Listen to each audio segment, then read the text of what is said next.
Hello friends, welcome to teaching Kishan YouTube channel. તો કંડક્ટરની free Musafir સિરીઝની અંદર અત્યાર સુધી આપણે રોડ સેફ્ટીના 3 લેક્ચર જોઈ ગયા. પાર્ટ 1ની અંદર આપણે રોડ સાઇનની વાત કરી હતી, રોડ ચિહ્નોની વાત કરી હતી. લેક્ચર નંબર 2 જેની અંદર આપણે રોડ માર્કિંગની વાત કરી હતી. લેક્ચર નંબર 3 જેની અંદર આપણે વાત કરી હતી કે ભાઈ ગુજરાતની અંદર, ભારતની અંદર કઈ કઈ સંસ્થાઓ જે રોડ સેફ્ટી માટે કામ કરે છે, સાથે સાથે કયા કાયદાઓ છે, કોણ અમલ કરાવડાવે છે, આ બધી વસ્તુ આપણે લેક્ચર નંબર 3ની અંદર જોઈ ગયા હતા. આ છે રોડ સેફ્ટીનો પાર્ટ 4 જેની અંદર આપણે બ્લેક સ્પોટ અને લાયસન્સની વાત કરવાની છે. આ પણ એક રોડ સેફ્ટીનો જ પાર્ટ છે. આના પછી પણ એક લેક્ચર આવશે, લેક્ચર નંબર 5 જે રોડ સેફ્ટીનો હશે, જેને અંદર આપણે જે બાકી રહેલું છે કે ભાઈ જે નીતિ નિયમો છે કે રોડ ઉપર તમારે ગાડી ચલાવવી હોય તો એના શું નીતિ નિયમો છે, સાથે ઘણી બધી સલામતી કઈ રીતના રાખવી, ઘણી બધી બાબતો એ આપણે લેક્ચર નંબર 5ની અંદર પણ જોવાનું છે. તો ટોટલ આપણે રોડ સેફ્ટી છે એ 5 પાર્ટની અંદર પૂરું કરીશું.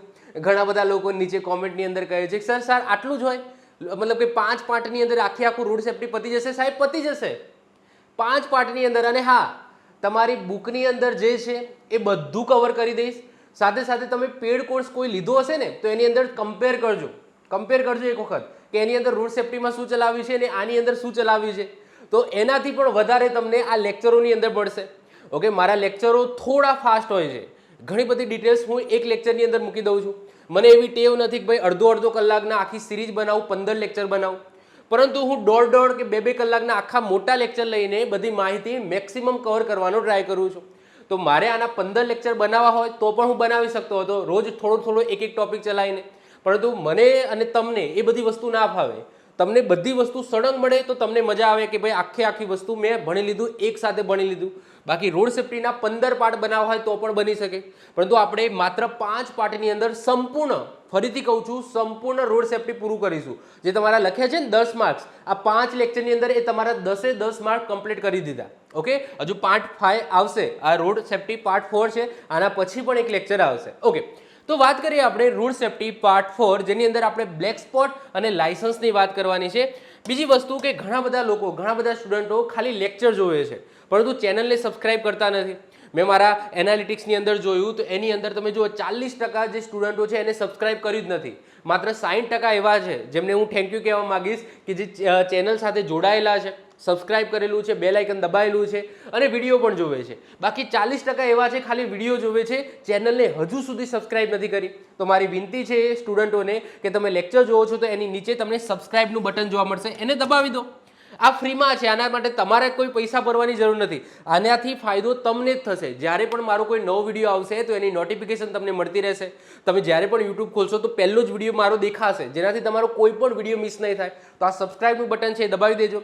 વિડીયો ગમે તો છેલ્લે તમે લાઇક કરતા જજો અને મિત્રોને શેર પણ કરજો. ઓકે, તો શરૂઆત કરીએ છીએ આપણે રોડ સેફ્ટી પાર્ટ 4 જેની અંદર આપણે બ્લેક સ્પોટની વાત કરવાની છે અને લાયસન્સની વાત કરવાની છે. તો સૌથી પહેલાં તો બ્લેક સ્પોટ એટલે શું? ઓકે, જો અમુક એવા શબ્દો હોય જેને ઇંગ્લિશમાં જ રાખવાના, પછી એનું ગુજરાતીમાં કન્વર્ટ નહીં કરવાનું. હવે બ્લેક સ્પોટ એટલે કાળી જગ્યા, એવું ના કરતા. ઓકે, અને બ્લેક સ્પોટને બ્લેક સ્પોટ જ રહેવા દેજો. તમારી એક્ઝામની અંદર પૂછાશે તો બ્લેક સ્પોટ જ લખેલું હશે, ત્યાં કાળી જગ્યા એવું લખેલું નહીં હોય. ઓકે, તો બ્લેક સ્પોટનો મતલબ શું થાય કે એવી સંભવિત જગ્યા જ્યાં એક્સિડન્ટ સંભવિત છે, એવી જગ્યા જ્યાં એક્સિડન્ટ સંભવિત છે, એટલે કે કોઈ એવી જગ્યા જ્યાં અવારનવાર એક્સિડન્ટ થતા હોય, અથવા તો સમજી લો અવારનવાર કોઈના મૃત્યુની જાણકારી મળતી હોય કે ભાઈ અહીંયા મૃત્યુ થઈ ગયું, તો એવી કોઈ જગ્યા હોય તો એને બ્લેક સ્પોટ તરીકે સરકાર ઘોષિત કરે છે. હવે એના પણ ક્રાઇટેરિયા છે. કોઈ એમને કોઈ પણ જગ્યાને બ્લેક સ્પોટ જાહેર કરી દેવામાં આવતી નથી. એના 3 ક્રાઇટેરિયા છે. કયા 3? તો અહીંયા લખેલા છે. સૌથી પહેલાં તો બ્લેક સ્પોટ છે એનું નિશાન કેવું હોય? આવું હોય. જ્યારે પણ તમે રસ્તા ઉપર જાઓ છો અને રસ્તા ઉપર તમને જો આવું નિશાન જોવા મળે તો તરત જ તમારું વ્હીકલ થોડું ધીમું કરી દેવાનું અને સાવચેતીથી એ એરિયા છે પસાર કરવાનો. એ એરિયા 500 મીટરથી લઈને વધુનો પણ હોઈ શકે છે. મિનિમમ 500 મીટર તમને જોવા મળશે. 500 મીટર લંબાઈનો વિસ્તાર હોય છે જેને બ્લેક સ્પોટ છે જાહેર કરવામાં આવે છે. તો બ્લેક સ્પોટનું જો આ ટાઈપનું નિશાન તમને દેખાય છે, જો નિશાનને ધ્યાનથી જોજો, ત્રિકોણ છે અને એની વચ્ચે બ્લેક કલરનું ટપકું છે, એનો મતલબ કે આ એરિયા છે એને બ્લેક સ્પોટ જાહેર કરવામાં આવે છે, એટલે કે એક્સિડન્ટ સંભવિત એરિયા છે. તો તમારું વ્હીકલ થોડું ધીમું કરી દેવાનું અને સાવચેતીથી એ એરિયા છે તમારે પસાર કરવાનો. તો આ પહેલાં તો એનું ચિહ્ન હશે. ઓકે, તો માર્ગ પરિવહન અને ધોરીમાર્ગ મંત્રાલય, એને ટૂંકમાં આ રીતના મોર્થ લખેલું હોય. મોર્થનો મતલબ શું થાય? કેન્દ્રનું રોડ ટ્રાન્સપોર્ટ અને હાઈવે મંત્રાલયની વાત થઈ રહી છે, જેના મંત્રી કોણ છે? નીતિન ગડકરી સાહેબ છે. જ્યાંને પણ મોર્થ લખેલો હોય, મોર્થનો મતલબ શું થાય? Ministry off road transport and highways, જેમના મંત્રી કોણ છે? નીતિન ગડકરી સાહેબ. તો ટૂંકમાં આવું લખેલું હોય એટલે કે કેન્દ્રના રોડ ટ્રાન્સપોર્ટ અને હાઈવે મિનિસ્ટ્રીની વાત થઈ રહી છે, મંત્રાલયની વાત થઈ રહી છે. ક્લિયર? તો માર્ગ પરિવહન અને ધોરીમાર્ગ મંત્રાલય અનુસાર રોડ એક્સિડન્ટ બ્લેક સ્પોટ એટલે રાષ્ટ્રીય ધોરીમાર્ગ અથવા તો અન્ય કોઈ પણ રોડનો એવો વિસ્તાર કે નીચેની શરતો પૂર્ણ કરતો હોય. હવે નીચેની શરતો સાંભળજો. કોઈ એરિયાને બ્લેક સ્પોટ જાહેર કરવા માટે 3 શરતો પૂર્ણ કરેલું હોવું જોઈએ. સૌથી પહેલા તો એ આશરે 500 મીટર લંબાઈનો વિસ્તાર હોય છે, જ્યાં અવારનવાર એક્સિડન્ટ થતા હોય છે. બીજું શું? છેલ્લા 3 કેલેન્ડર વર્ષ એટલે છેલ્લા 3 વર્ષનું આપણે સર્વેયું કાઢવાનું. એ છેલ્લા 3 વર્ષની અંદર એ 500 મીટરના એરિયાની અંદર જો 3 વર્ષમાં કુલ 5 માર્ગ અકસ્માત થયેલા હોય, જે અકસ્માતની અંદર કોઈનું મૃત્યુ અથવા તો કોઈને ગંભીર ઈજા થયેલી હોય, અથવા તો એ છેલ્લા 3 વર્ષની અંદર ટોટલ કુલ 10 મૃત્યુ અકસ્માતના કારણે થયા હોય, તો એ એરિયાને બ્લેક સ્પોટ જાહેર કરવામાં આવે છે. તો 3 ક્રાઇટેરિયા છે. એ એરિયા છે એ 500 મીટર અંદાજિત, ઓકે, અંદાજે, એવું જરૂરી નથી કે એક્ઝેક્ટ 500 મીટર. એ 500 મીટરનો કોઈ એરિયા, કોઈ રસ્તો જ્યાં અવારનવાર એક્સિડન્ટ થતા હોય, આશરે 500 મીટર, 400 મીટર પણ હોઈ શકે, 450 પણ હોઈ શકે, 550 પણ હોઈ શકે. તો એ 500, 550 જે મીટરનો જે એરિયા છે, રોડનો એરિયા છે, એટલે કે અડધો કિલોમીટર તમે કહી શકો.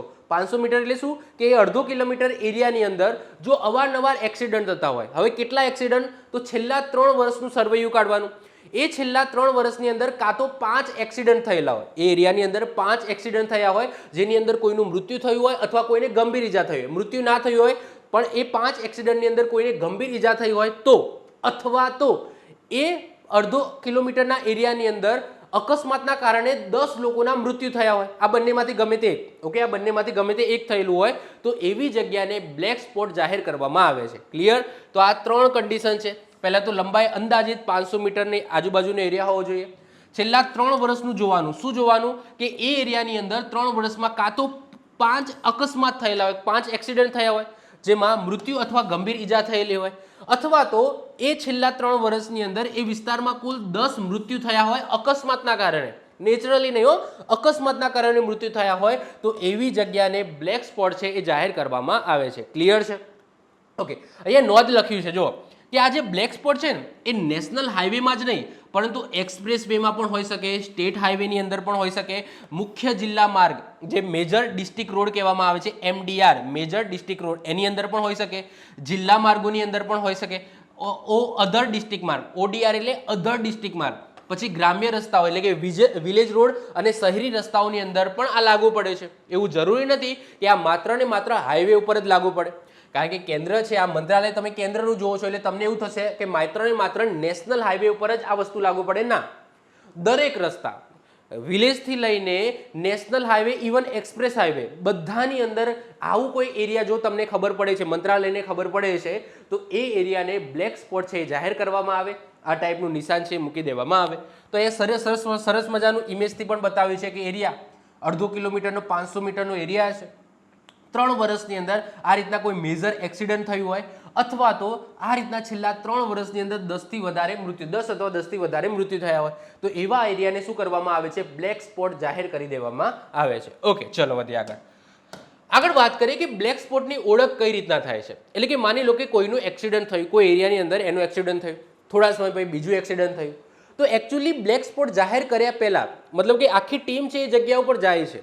એવું નથી કે ભાઈ ઓનલાઈન જ ભાઈ કહી દે છે કે ભાઈ આ બાજુ એક્સિડન્ટ થાય છે તો આને બ્લેક સ્પોટ જાહેર કરી દો, આવી જાય. ના ના, એવું નહીં. આખી એક પ્રોસેસ હોય છે બ્લેક સ્પોટ જાહેર કરવાની. શું હોય છે સમજો.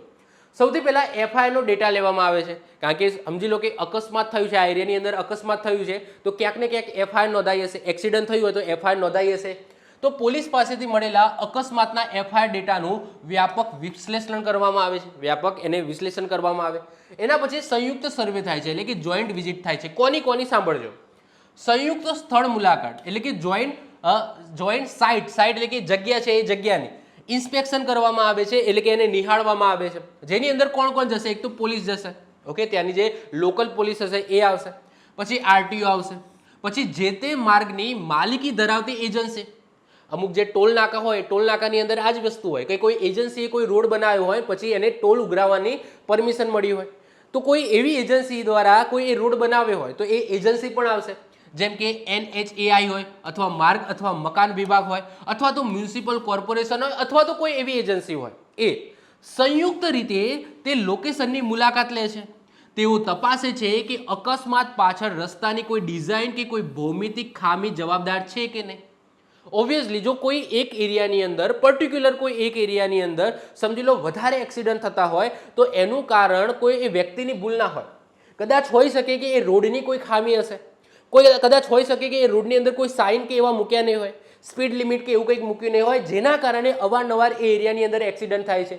તો સૌથી પહેલાં આ બધા લોકો આવીને શું વિચારશે કે ભાઈ આ એરિયાની અંદર વધારે એક્સિડન્ટ કેમ થાય છે, આ રોડની અંદર એવી કોઈ ખામી છે, કોઈ વળાંક આવે છે અને એ વળાંકની પૂર્વ માહિતી આ બધાને નથી મળતી, અથવા તો એનું એક્સિડન્ટ કેમ થયું, બે સામે સામે ભટકાય છે તો કઈ રીતના ભટકાય છે, એવું તો શું થયું હતું જેના કારણે એ બધા ભટકાયા. એવું તો નહીં કે અહીંયા સમજી લો પહેલાં કોઈકનું એક્સિડન્ટ થયું હતું, હવે આવું બધું ના વિચારતા પહેલાં કોઈકનું એક્સિડન્ટ થયું હતું એની આત્મા અહીંયા ભટકતી હશે જે બધાના એક્સિડન્ટ કરાવે છે, આવું બધું ના હોય. ઓકે, તો ટેકનિકલમાં આવું બધું ના હોય. તમે ટેકનિકલ સબ્જેક્ટ ભણો છો તો ટેકનિકલી વિચારવાનું.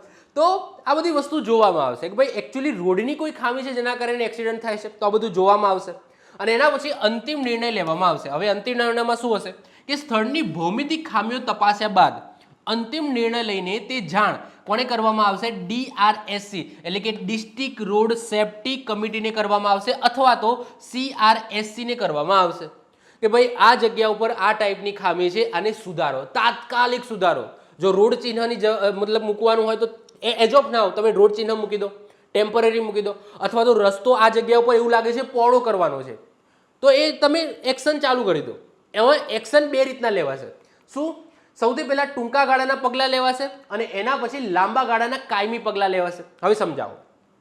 હવે માની લો કે રોડ એક્સિડન્ટ થાય છે, આ એરિયાની અંદર રોડ એક્સિડન્ટ થાય છે અને આમને એવું નક્કી કર્યું કે ભાઈ રોડ એક્સિડન્ટ આ જે રસ્તો છે આ રસ્તો છે એ ટૂંકો છે એના કારણે થાય છે, એક તો વળાંક છે અને રસ્તો ટૂંકો છે એના કારણે અહીંયા રોડ એક્સિડન્ટ થાય છે. આ ટીમે એવું નિહાળ્યું અને એને જાણ કોને કરી, ડિસ્ટ્રિક્ટ રોડ સેફ્ટી કમિટીને કરી.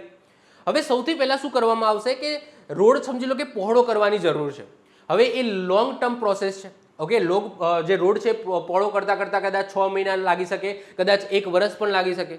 જે સમયગાળામાં ઘણા બધા એક્સિડન્ટ થઈ શકે છે. ઓકે, એ સમયગાળામાં રોડ પહોળો કરતાં કરતાં એક્સિડન્ટ થઈ શકે છે. તો સૌથી પહેલાં કમિટી શું કરશે? સૌથી પહેલાં કમિટી છે એ ટૂંકા ગાળાની પ્રોસેસ શરૂ કરી દેશે. હવે ટૂંકા ગાળાની એટલે શું કે સૌથી પહેલાં એક બોર્ડ મારી દેશે કે ભાઈ પહેલાં તો આ એક્સિડન્ટ સંભવિત વિસ્તાર છે, બ્લેક સ્પોટ જાહેર કરવામાં આવે છે તો પહેલાં તો એ થપ્પો મારી દેશે જેનાથી લોકો સાવચેત થઈ જશે. એના પછી શું, એક સ્પીડ લિમિટ છે એનું બોર્ડ મારી દેશે કે ભાઈ યાર સ્પીડ લિમિટ કરીને ચાલો, આટલી સ્પીડથી વધારે અહીંયા ચલાવું ને એ કરી દેશે. બીજું શું કે અહીંયા જે સમજી લો એ રસ્તામાં સમજી લો કે જે તૂટક લાઈન હોય, તૂટક લાઈનનો મતલબ શું, રોડની વચ્ચે તૂટક લાઈન, એનો મતલબ ઓવરટેક કરી શકો છો તો ત્યાં સમજી લો એ એરિયાની અંદર સીધી લાઈન કરી દેશે. સીધી લાઈનનો મતલબ શું કે તમે ઓવરટેક કરી શકો નહીં, તમારે શાંતિથી આ એરિયા પસાર કરવાનો છે.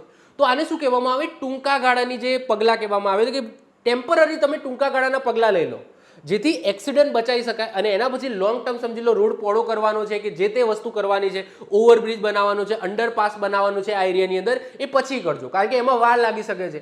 તો બે રીતના પગલાં લેવામાં આવે છે, ટૂંકા ગાળાના પગલાં અને લાંબા ગાળાના પગલાં. તો હવે એ આપણે જોવાનું છે. તો સૌથી પહેલાં શું કરવામાં આવશે, બ્લેક સ્પોટને દૂર કરવાના ઉપાયો કરવામાં આવશે. તો એના માટે બે ટાઈપના બે ગાળાના પગલાં લેવામાં આવે છે. ટેમ્પરરી, જેને ટૂંકા ગાળાના આપણે પગલાં કહીશું, જેને શોર્ટ ટર્મ મેજર્સ કહીએ. તો ટૂંકા ગાળાના પગલાંની અંદર શું કરવામાં આવશે સમજો કે લાંબા ગાળાના મોટા પ્રોજેક્ટ શરૂ થાય એ પહેલાં તાત્કાલિક આ પગલાં લેવામાં આવે છે. હવે માની લો કે એ એરિયાની અંદર અંડરપાસની જરૂર પડી અથવા ઓવરબ્રિજ બનાવવાની જરૂર પડી. ઓકે, જે વ્હીકલ છે એના ઉપરથી વ્હીકલ્સ જાય એ રીતના અંડરપાસ અથવા તો ઓવરબ્રિજ બનાવવાની જરૂર થઈ, ઓવરપાસ બનાવવાની જરૂર થઈ. તો ટેમ્પરરી તો તમારે કોઈ પગલાં લેવા પડશે ન કે તમે ઓવરપાસ કે અંડરબ્રિજ બનાવશો ત્યાં સુધી તો તમને ઘણા બધા એક્સિડન્ટ થઈ જશે. તો એ પહેલાં આ ટાઈપના પગલાં લેવામાં આવશે. સૌથી પહેલાં તો ચેતવણી સંકેતો ત્યાં મૂકી દેવામાં આવશે કે લાલ ફ્લેશિંગ બ્લિંકિંગ લાઇટ મૂકી દેવામાં આવશે, ફ્લેશિંગ લાઇટ, અને ક્રેશ પ્રોન એરિયા એટલે કે અકસ્માત સંભવિત વિસ્તાર એના સાઇનબોર્ડ ત્યાં મૂકી દેવામાં આવશે. તમે એ જોઈ શકો છો આ રીતના બ્લિંકિંગ લાઇટ મૂકી દેવામાં આવશે જેથી વ્હીકલ્સ તરત જ એના ઉપર પડે અને વ્હીકલ તમારું ધીમું કરી દે. અથવા તો આ રીતના ચિહ્ન મૂકી દેવામાં આવશે કે ભાઈ અહીંયા ખાડો મતલબ કે જે પણ એરિયા હોય સમજી લો કે લપસણાવાળો એરિયા હોય તો એવા કંઈક સાઇન મૂકી દેવામાં આવશે. અથવા તો બજરી કહેવાય છે કે રોડની અંદર કાંકરાવાળો રોડ હોય તો આ રીતના સાઇન મૂકી દેવામાં આવશે કે તમારે તરત બ્રેક નથી મારવાની, બ્રેક મારશો તો તમારું જે બેલેન્સ છે ગાડીનું એ ખસી શકે છે, તો આ ટાઈપના સાઇન મૂકી દેવામાં આવશે. અથવા આ રીતના મૂકી દેવામાં આવશે કે આ એરિયામાં આ રીતના એક્સિડન્ટ થઈ શકે છે, એટલે કે ચેતવણી સ્વરૂપ પહેલાં તો સાઇન બોર્ડ મૂકી દેવામાં આવશે. પછી speed control, yes, rumble strip મૂકી દેવામાં આવશે, એટલે કે બમ્પ ને એ બધું બનાવી દેવામાં આવશે. પછી રોડ સ્પીડ બ્રેકર છે એ બનાવવામાં આવશે, કાં તો રમ્બલ સ્ટ્રીપ બનાવી દેવામાં આવે, કાં તો રોડ સ્પીડ બ્રેકર બનાવી દેવામાં આવે. રમ્બલ સ્ટ્રીપ એટલે પેલા જોડે પેલા નાના નાના બમ્પ હોય છે ને જે તમને ફાટકની આગળ જોવા મળે. રેલવે ફાટક હોય એની આગળ તમને નાના નાના બમ્પ એક સાથે જોવા મળશે, 4-5. ઓકે, તો એનાથી પણ સ્પીડ ધીમી થઈ જાય ગાડી. કાં તો તમે કોઈ સ્પીડ બ્રેકર મોટો એવો સારો એવો બનાવી દો એક, ઓકે, જેનાથી સ્પીડ ધીમી થઈ જશે.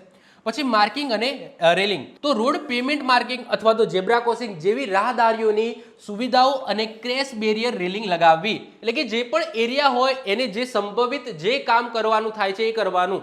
એટલે કે માની લો કે એ એરિયાની અંદર રાહદારીઓનું એક્સિડન્ટ વધારે થાય છે તો ત્યાં પછી ઝેબ્રા ક્રોસિંગ બનાવી દેવાની. હવે માની લો કે ત્યાં બે ગાડીઓનું એક્સિડન્ટ થાય છે તો ત્યાં ઝેબ્રા ક્રોસિંગ બનાવવાની જરૂર નથી.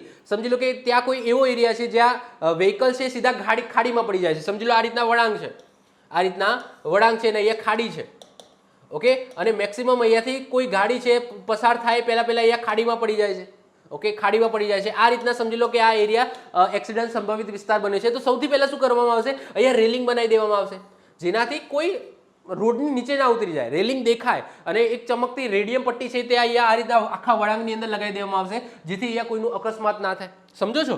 તો માર્કિંગ અને રેલિંગ કરવામાં આવશે, જે જગ્યાએ જેની જરૂર હોય એ કરવામાં આવશે. ટૂંકમાં જે માર્કિંગની જરૂર હોય તો માર્કિંગ કરવામાં આવશે, જે રેલિંગ બનાવવાની જરૂર હોય તે રેલિંગ બનાવવામાં આવશે, જ્યાં સમજી લો રેડિયમ પટ્ટીની જરૂર હોય તે રેડિયમ પટ્ટી લગાવવામાં આવશે. એટલે કે જે ટેમ્પરરી જે પણ પોસિબલ હોય, તાત્કાલિક જે નિર્ણય લેવાની જરૂર હોય એ લઈ લેવામાં આવશે. એના પછી ટ્રાફિક મેનેજમેન્ટ, જંકશન સુવિધા કરવી અથવા તો શહેરી વિસ્તારમાં ભારે વાહનો ઉપર પ્રતિબંધ કે વન વે રસ્તા કરવા, આ પણ વેરી ઇમ્પોર્ટન્ટ છે. જંકશનની અંદર સુધારા કરવા, કોઈ જંકશન આવે છે 4 રસ્તા આવે છે તો એની અંદર કંઈક ચેન્જીસ કરવાનું થાય છે, એરિયાની અંદર સમજી લો એક્સિડન્ટ થાય છે કે એરિયાની અંદર જંકશન આવે છે અને જંકશન ઉપર જ સમજી લો 4 રસ્તા ઉપર જ આ એક્સિડન્ટ થતા હોય તો એને કંઈક સુધારો કરવામાં આવશે. શહેરી વિસ્તારમાં ભારે વાહનો ઉપર, હવે ભારે વાહનોના કારણે અવારનવાર એ જગ્યા ઉપર એક્સિડન્ટ જોવા મળે છે. સમજી લો કે ટ્રક, હંમેશા ટ્રકનું જ એક્સિડન્ટ ત્યાં થતું હોય, વ્હીકલ સાથે અથવા 2 વ્હીલર સાથે અથવા રાહદારી સાથે, તો સમજી લો કે એ એરિયામાં આખે ટ્રક મતલબ કે ભારે વાહનોનું પ્રતિબંધ કરવામાં આવશે. ટૂંકમાં જે રીતના એક્સિડન્ટ થતું હોય એના ટેમ્પરરી જે પણ પગલાં લેવાના હોય એ ટૂંકા ગાળાની અંદર લઈ લેવામાં આવશે. એના પછી લેવામાં આવશે લાંબા ગાળામાં કાયમી પગલાં, એટલે કે સમજી લો કે ટૂંકા ગાળાના તો પગલાં લઈ લીધા આપણે, ટેમ્પરરી તો અકસ્માત ન થાય એના માટે સાઇન મૂકી દીધી, રેલિંગ બેલિંગ બનાવી દીધું, માર્કિંગ મૂકી દીધું અને કોઈક એવી જગ્યા હોય ત્યાં ભારે વાહનોને પ્રતિબંધ પણ કરી દીધા. પરંતુ એ ટેમ્પરરી સોલ્યુશન છે, પરંતુ તો પણ અકસ્માત થાય છે, માની લો તો પણ અકસ્માત થાય છે તો ત્યાં પછી લાંબા ગાળાના પગલાં લેવામાં આવશે. જેમાં શું શું આવી શકે સમજો. પહેલાં તો અવરોધોને દૂર કરવા, તો રસ્તાની આસપાસ નડતરરૂપ કોઈ વૃક્ષો હોય, પછી થાંભલા હોય, ગેરકાયદેસર દબાણો હોય જે અતિક્રમણ કહેવામાં આવે છે એ હટાવવા. હવે માની લો કે કોઈ એરિયો છે, એ એરિયાની અંદર સમજી લો કે કોઈ લારીવાળા આખા સળંગ થઈ ગયા છે. હવે એક્ઝામ્પલ તરીકે વાત કરીએ કે આપણા કુડાસણની અંદર જ વાત કરી લો, આપણા સરગાસણની અંદર જ વાત કરી લો, આપણા ગાંધીનગરની અંદર જ વાત કરી લો, તો રિલાયન્સ ચોકડીની પાસે તમે જોશો કે ઘણી બધી દુકાનો છે અને એ દુકાનોની બહાર બીજા પાછા લારીવાળા ઊભા રહે, જે પકોડીવાળા હોય, નાસ્તાવાળા હોય એ ઊભા રહે, જેના કારણે પબ્લિક એ નાસ્તો કરવા માટે રોડની ઉપર જ પોતાનું વ્હીકલ પાર્ક કરી લે. જેનાથી થયું શું, એજ ઓફ નાઉ થયું શું કે એક્સિડન્ટ થાય છે, પરંતુ એ કોના કારણે થાય છે કે બાજુમાં જે લારીઓવાળા છે, આ છે તે છે, જેમના કારણે એ વ્હીકલ્સ ઊભા રહે. શાકની લારી લઈને કોઈ ઊભો છે, શાક લેવા કોઈ વ્યક્તિ ઊભો રહે, તો હવે સમજી લો કે પાર્કિંગની જગ્યા ના હોય તો એ શું કરશે, રોડની વચ્ચોવચ અથવા તો સોળવામ સાઈડમાં અડધો રોડ કવર કરીને એ પોતાની ગાડી ઊભી રાખે. તો આનાથી જો એક્સિડન્ટ થતા હોય તો પહેલું કામ શું કરવામાં આવે, દબાણ જે હટાવવાનું, મતલબ કે અહીંયા પબ્લિક એકચ્યુઅલી કેમ ઊભી રહે છે, ઓકે, તો એ પહેલું કામ છે એ કરવામાં આવશે, એટલે એ હટાવવું. કોઈ વૃક્ષો હોય જેના કારણે એ નડતરરૂપ વૃક્ષો હોય, રોડની વચ્ચે આવી ગયા હોય અથવા એના વૃક્ષ સાઈડમાં હોય પરંતુ એના ડાળખા રોડ ઉપર આવી ગયા હોય તો એવું કંઈ હોય તો એ હટાવવામાં આવશે. કોઈ થાંભલા, લાઇટના થાંભલા છે જે નડતરરૂપ હોય તો એ ટેમ્પરરી તમારે ફટાફટ ટેમ્પરરી ના હટે, એના આખા માટે લાંબા ગાળાની પ્રોસેસ હોય. કોઈ વાયર જતો હોય, કોઈ ગામડાની લાઇટનું એ બધું જતું હોય, સેટિંગ જતું હોય તો એ ટેમ્પરરી તમે હટાવી ના શકો. મતલબ કે લોંગ ટર્મની અંદર તમે એનું પરમેનન્ટ કંઈક સોલ્યુશન લાવો કે ભાઈ રોડ જાય છે તો રોડના અંડરથી, નીચેથી રોડ તોડીને એના નીચેથી એ વાયર લઈ જાઓ, એવું કંઈક કરો. એટલે કે એવું કંઈક હોય તો એ કરવામાં આવશે લાંબા ગાળાની પ્રોસેસની અંદર. પછી મોટા જંકશન ઉપર શું કરવામાં આવશે તો ટ્રાફિક ઓછો કરવા માટે ફ્લાયઓવર બનાવવામાં આવશે. ફ્લાયઓવર બનાવો, કાં તો અંડરપાસ બનાવો અથવા તો ઓવરપાસ બનાવો. સમજી લો કે કોઈ જંકશન છે, એક્ઝામ્પલ તરીકે વાત કરીએ કે યસ આ જંકશન છે. હવે આ જંકશનની અંદર તમે જુઓ કે આમ પણ ટ્રાફિક આવે છે, ઉપરથી પણ ટ્રાફિક આવે છે. હવે સમજી લો કે આ ઓવરબ્રિજ ના બનાવેલો હોય, આ ઓવરપાસ ના બનાવેલો હોય તો શું થશે કે આ બધો ટ્રાફિક અહીંયા ભેગો થશે. પરંતુ આ તમે જુઓ કે ફ્લાયઓવર બનાવી દીધો. આ ફ્લાયઓવરના કારણે વ્હીકલ જેને આમ જવાનું હતું એ બધા આમ જતા રહે, જેમને આમ જવાનું તો આમ જતા રહેશે, નીચે આમ જવાનું છે આમ જતા રહેશે. એટલે કે ઘણો બધો જો કોઈ એવો એરિયા હોય જ્યાં સૌથી વધારે ટ્રાફિક થતું હોય તો ત્યાં ફ્લાયઓવર બનાવવામાં આવશે. ક્લિયર છે? ચાલો, એના પછી મિક્સ ટ્રાફિક માટે એટલે કે લોકલ વાહનો માટે સર્વિસ લેન, ફૂટપાથ અને મજબૂત ક્રેશ બેરિયર આપવા. Very good. ઓકે, તો લોકલ વાહનો માટે સર્વિસ લેન, જેમ કે અહીંયા મુખ્ય હાઈવે છે, આ મુખ્ય હાઈવેની બાજુમાં એક સર્વિસ લેન હોય છે. જેમ કે જો આ મુખ્ય હાઈવે છે એની બાજુમાં તમે જોશો કે સર્વિસ હાઈવે જોવા મળશે અને ત્યાં આ રીતના સ્ટીલની કે એની રેલિંગ કરેલી છે. આ રીતના કોઈ માણસ છે એને ચાલવા માટે સ્પેશિયલી જો એક્સિડન્ટ રાહદારીઓને થતું હોય તો ત્યાં સ્પેશિયલી ફૂટપાથ બનાવી દેવામાં આવે તો વ્હીકલ્સ અહીંયાથી જાય, જેને ચાલવું હોય એના માટે આખો ફૂટપાથ બનાવી દેવામાં આવે. તો જે પણ વસ્તુ પોસિબલ હોય, અહીંયા જો રોડ વચ્ચે આ રીતના આવતા હોય તો એ ઝાડવા બાળવા કાપવામાં આવે. મતલબ કે જે પણ પોસિબલ હોય લોંગ ટર્મ માટે એનું સોલ્યુશન જે પણ હોય એ લાવવું જરૂરી છે. એના પછી સાંકડા પુલ કે નાળા છે એનું પુનઃ નિર્માણ કરી એને પહોળા કરવા. ઓબ્વિયસલી ઓકે, કોઈ સાંકડા પુલ છે અને નાળા છે જ્યાં સૌથી વધારે ટ્રાફિક થતો હોય, મતલબ કે મેક્સિમમ વ્હીકલ ત્યાંથી જતા હોય રોજના, અને એ પુલ સાંકડો હોય જેના કારણે અકસ્માત થતા હોય તો ઓબ્વિયસલી એનું પુનઃ નિર્માણ કરવું જરૂરી છે, એને પહોળું કરવું જરૂરી છે. પછી જાહેર વિસ્તાર એટલે કે શાળા અને હોસ્પિટલ, તો રાહદારીઓની સુરક્ષા માટે ફૂટ ઓવરબ્રિજ અથવા તો પેડેસ્ટ્રીયલ સબવે બનાવવા, એટલે કે જ્યાં માણસો ચાલીને જઈ શકે, કોઈ શાળા કે કોઈ હોસ્પિટલ હોય તો રાહદારીઓ આરામથી એ જગ્યા ઉપર જઈ શકે. એમને મતલબ કે વેઇટ ના કરવો પડે કે ભાઈ વ્હીકલ જાય એના પછી રાહ જોવી ના પડે કે ભાઈ વ્હીકલ જાય પછી હું જાઉં. હોસ્પિટલ હોય, સ્કૂલ હોય તો ત્યાં શું બનાવી દેવામાં આવે તો ત્યાં બનાવવામાં આવે FOB એટલે કે ફૂટ ઓવરબ્રિજ. એટલે કે આ રીતના સમજી લો રસ્તો જતો હોય અને આ બાજુ સ્કૂલ હોય અને આ બાજુથી જવાનું હોય તો આ રીતના રસ્તો બનાવી દેવામાં, અહીંથી ચડીને અહીંથી આ રીતના પસાર કરીને આ રીતના ઉતરી જવાનું. આવું ઘણી બધી જગ્યાએ તમે જોયું પણ હશે. મોસ્ટ ઓફ તમને રેલવે ક્રોસિંગની અંદર વધારે જોવા મળે છે. એના પછી પ્રાણીઓ માટે તો હાઈવે ક્રોસ કરતા વન્યજીવો કે પશુઓ માટે એનિમલ અંડરપાસ. Very good. અને રસ્તાની બંને બાજુએ મજબૂત વાડ એટલે કે ફેન્સિંગ બનાવી. તો તમે સિમ્પલ વસ્તુ છે કે કોઈ એવો વિસ્તાર હોય, જંગલ વિસ્તાર હોય અને એની વચ્ચેથી હાઈવે પસાર થતો હોય, રોડ પસાર થતો હોય તો કોઈક વખત એવું હોઈ શકે કોઈ વન્યજીવના કારણે એ જગ્યા ઉપર એક્સિડન્ટ થતા હોય તો એના બે સોલ્યુશન છે. કાં તો શું તમે બનાવી દો કે અંડરપાસ બનાવી દો, એટલે કે ઉપરથી હાઈવે જાય છે. હવે આ જો અંડરપાસ ના હોય તો પછી એનિમલે એ આખું ક્રોસ કરવું પડે, રોડ ક્રોસ કરવો પડે. પરંતુ રોડ ક્રોસ ના કરવો પડે અને સીધું નીચેથી અંડરપાસ દેખાય છે હરણ, એ અહીંયાથી આમ જતું રહે, પોતાના રસ્તે આગળ વધી જાય. અથવા તો શું કરો કે આ બાજુ જંગલ છે તો ત્યાં આ રીતના ફેન્સિંગ કરી દો, જેથી અચાનક કોઈ એનિમલ છે એ રસ્તા ઉપર ના આવી જાય અને એક્સિડન્ટ ના થાય. તો આવા નિર્ણયો છે એ પણ લેવામાં આવે. યસ, આ જો હું હમણાં કહેતો હતો કે સમજી લો કે રોડ છે અને આ બાજુ સ્કૂલ કે એવું છે તો અહીંયાથી કોઈ વ્યક્તિ છે એને આ બાજુ જવું હોય તો અહીંયાથી જશે, અહીંયાથી આ રીતના પસાર કરશે ને અહીંયાથી ઉતરી જશે તો એનો રોડ ક્રોસ પણ થઈ ગયો અને રોડ ઉપર જવાની જરૂર પણ ના પડે. તો આ રીતના તમે બ્રિજ બનાવવામાં આવે છે. સમજો છો શું કહેવા માંગુ છું? તો આ બધા જે સોલ્યુશન છે એ કેવા છે? લોંગ ટર્મ સોલ્યુશન છે. એટલે કે આ બધા ઉપાયો છે, પરમેનન્ટ ઉપાયો છે, પરંતુ આને કરતા વાર લાગે. એ 6 મહિના પણ જાય, 1 વર્ષ પણ જાય, કદાચ 2 વર્ષ પણ જાય. બધું પાસ કરાવવાનું હોય કે પહેલાં લેખિતમાં, પછી બજેટ હોય, બજેટ પાસ કરાવવાનું હોય, પછી નિર્ણય આવે પછી બને. તો આની અંદર ઘણો બધો ટાઈમ જાય. એ માટે ટેમ્પરરી શું કરવામાં આવે તો આ બધા પગલાં એજ ઓફ નાઉ લઈ લેવામાં આવે છે. ઓકે, તો વેરી ઇમ્પોર્ટન્ટ છે, યાદ રાખીશું. હવે બ્લેક સ્પોટને લઈને જે પણ કરંટ અફેર્સમાં છે એ હવે જોઈ લઈએ. તો બ્લેક સ્પોટ નાબૂદી, તો હાલમાં 2025-26 દરમિયાન ગુજરાત ઓથોરિટી દ્વારા, યાદ રાખજો, રાજ્યના સ્ટેટ અને નેશનલ હાઈવે ઉપર અકસ્માત સર્જાતા સંભવિત વિસ્તારો જેને બ્લેક સ્પોટ કહેવામાં આવે છે આઈડેન્ટિફાઈ કરીને ત્યાં જ હાઈટેક કેમેરા અને સાઇનેજ મૂકવાનું કામ ઝડપી બનાવ્યું છે. તો આ રિસેન્ટલી કરંટ અફેર્સ છે, યાદ રાખીશું, વેરી ઇમ્પોર્ટન્ટ છે.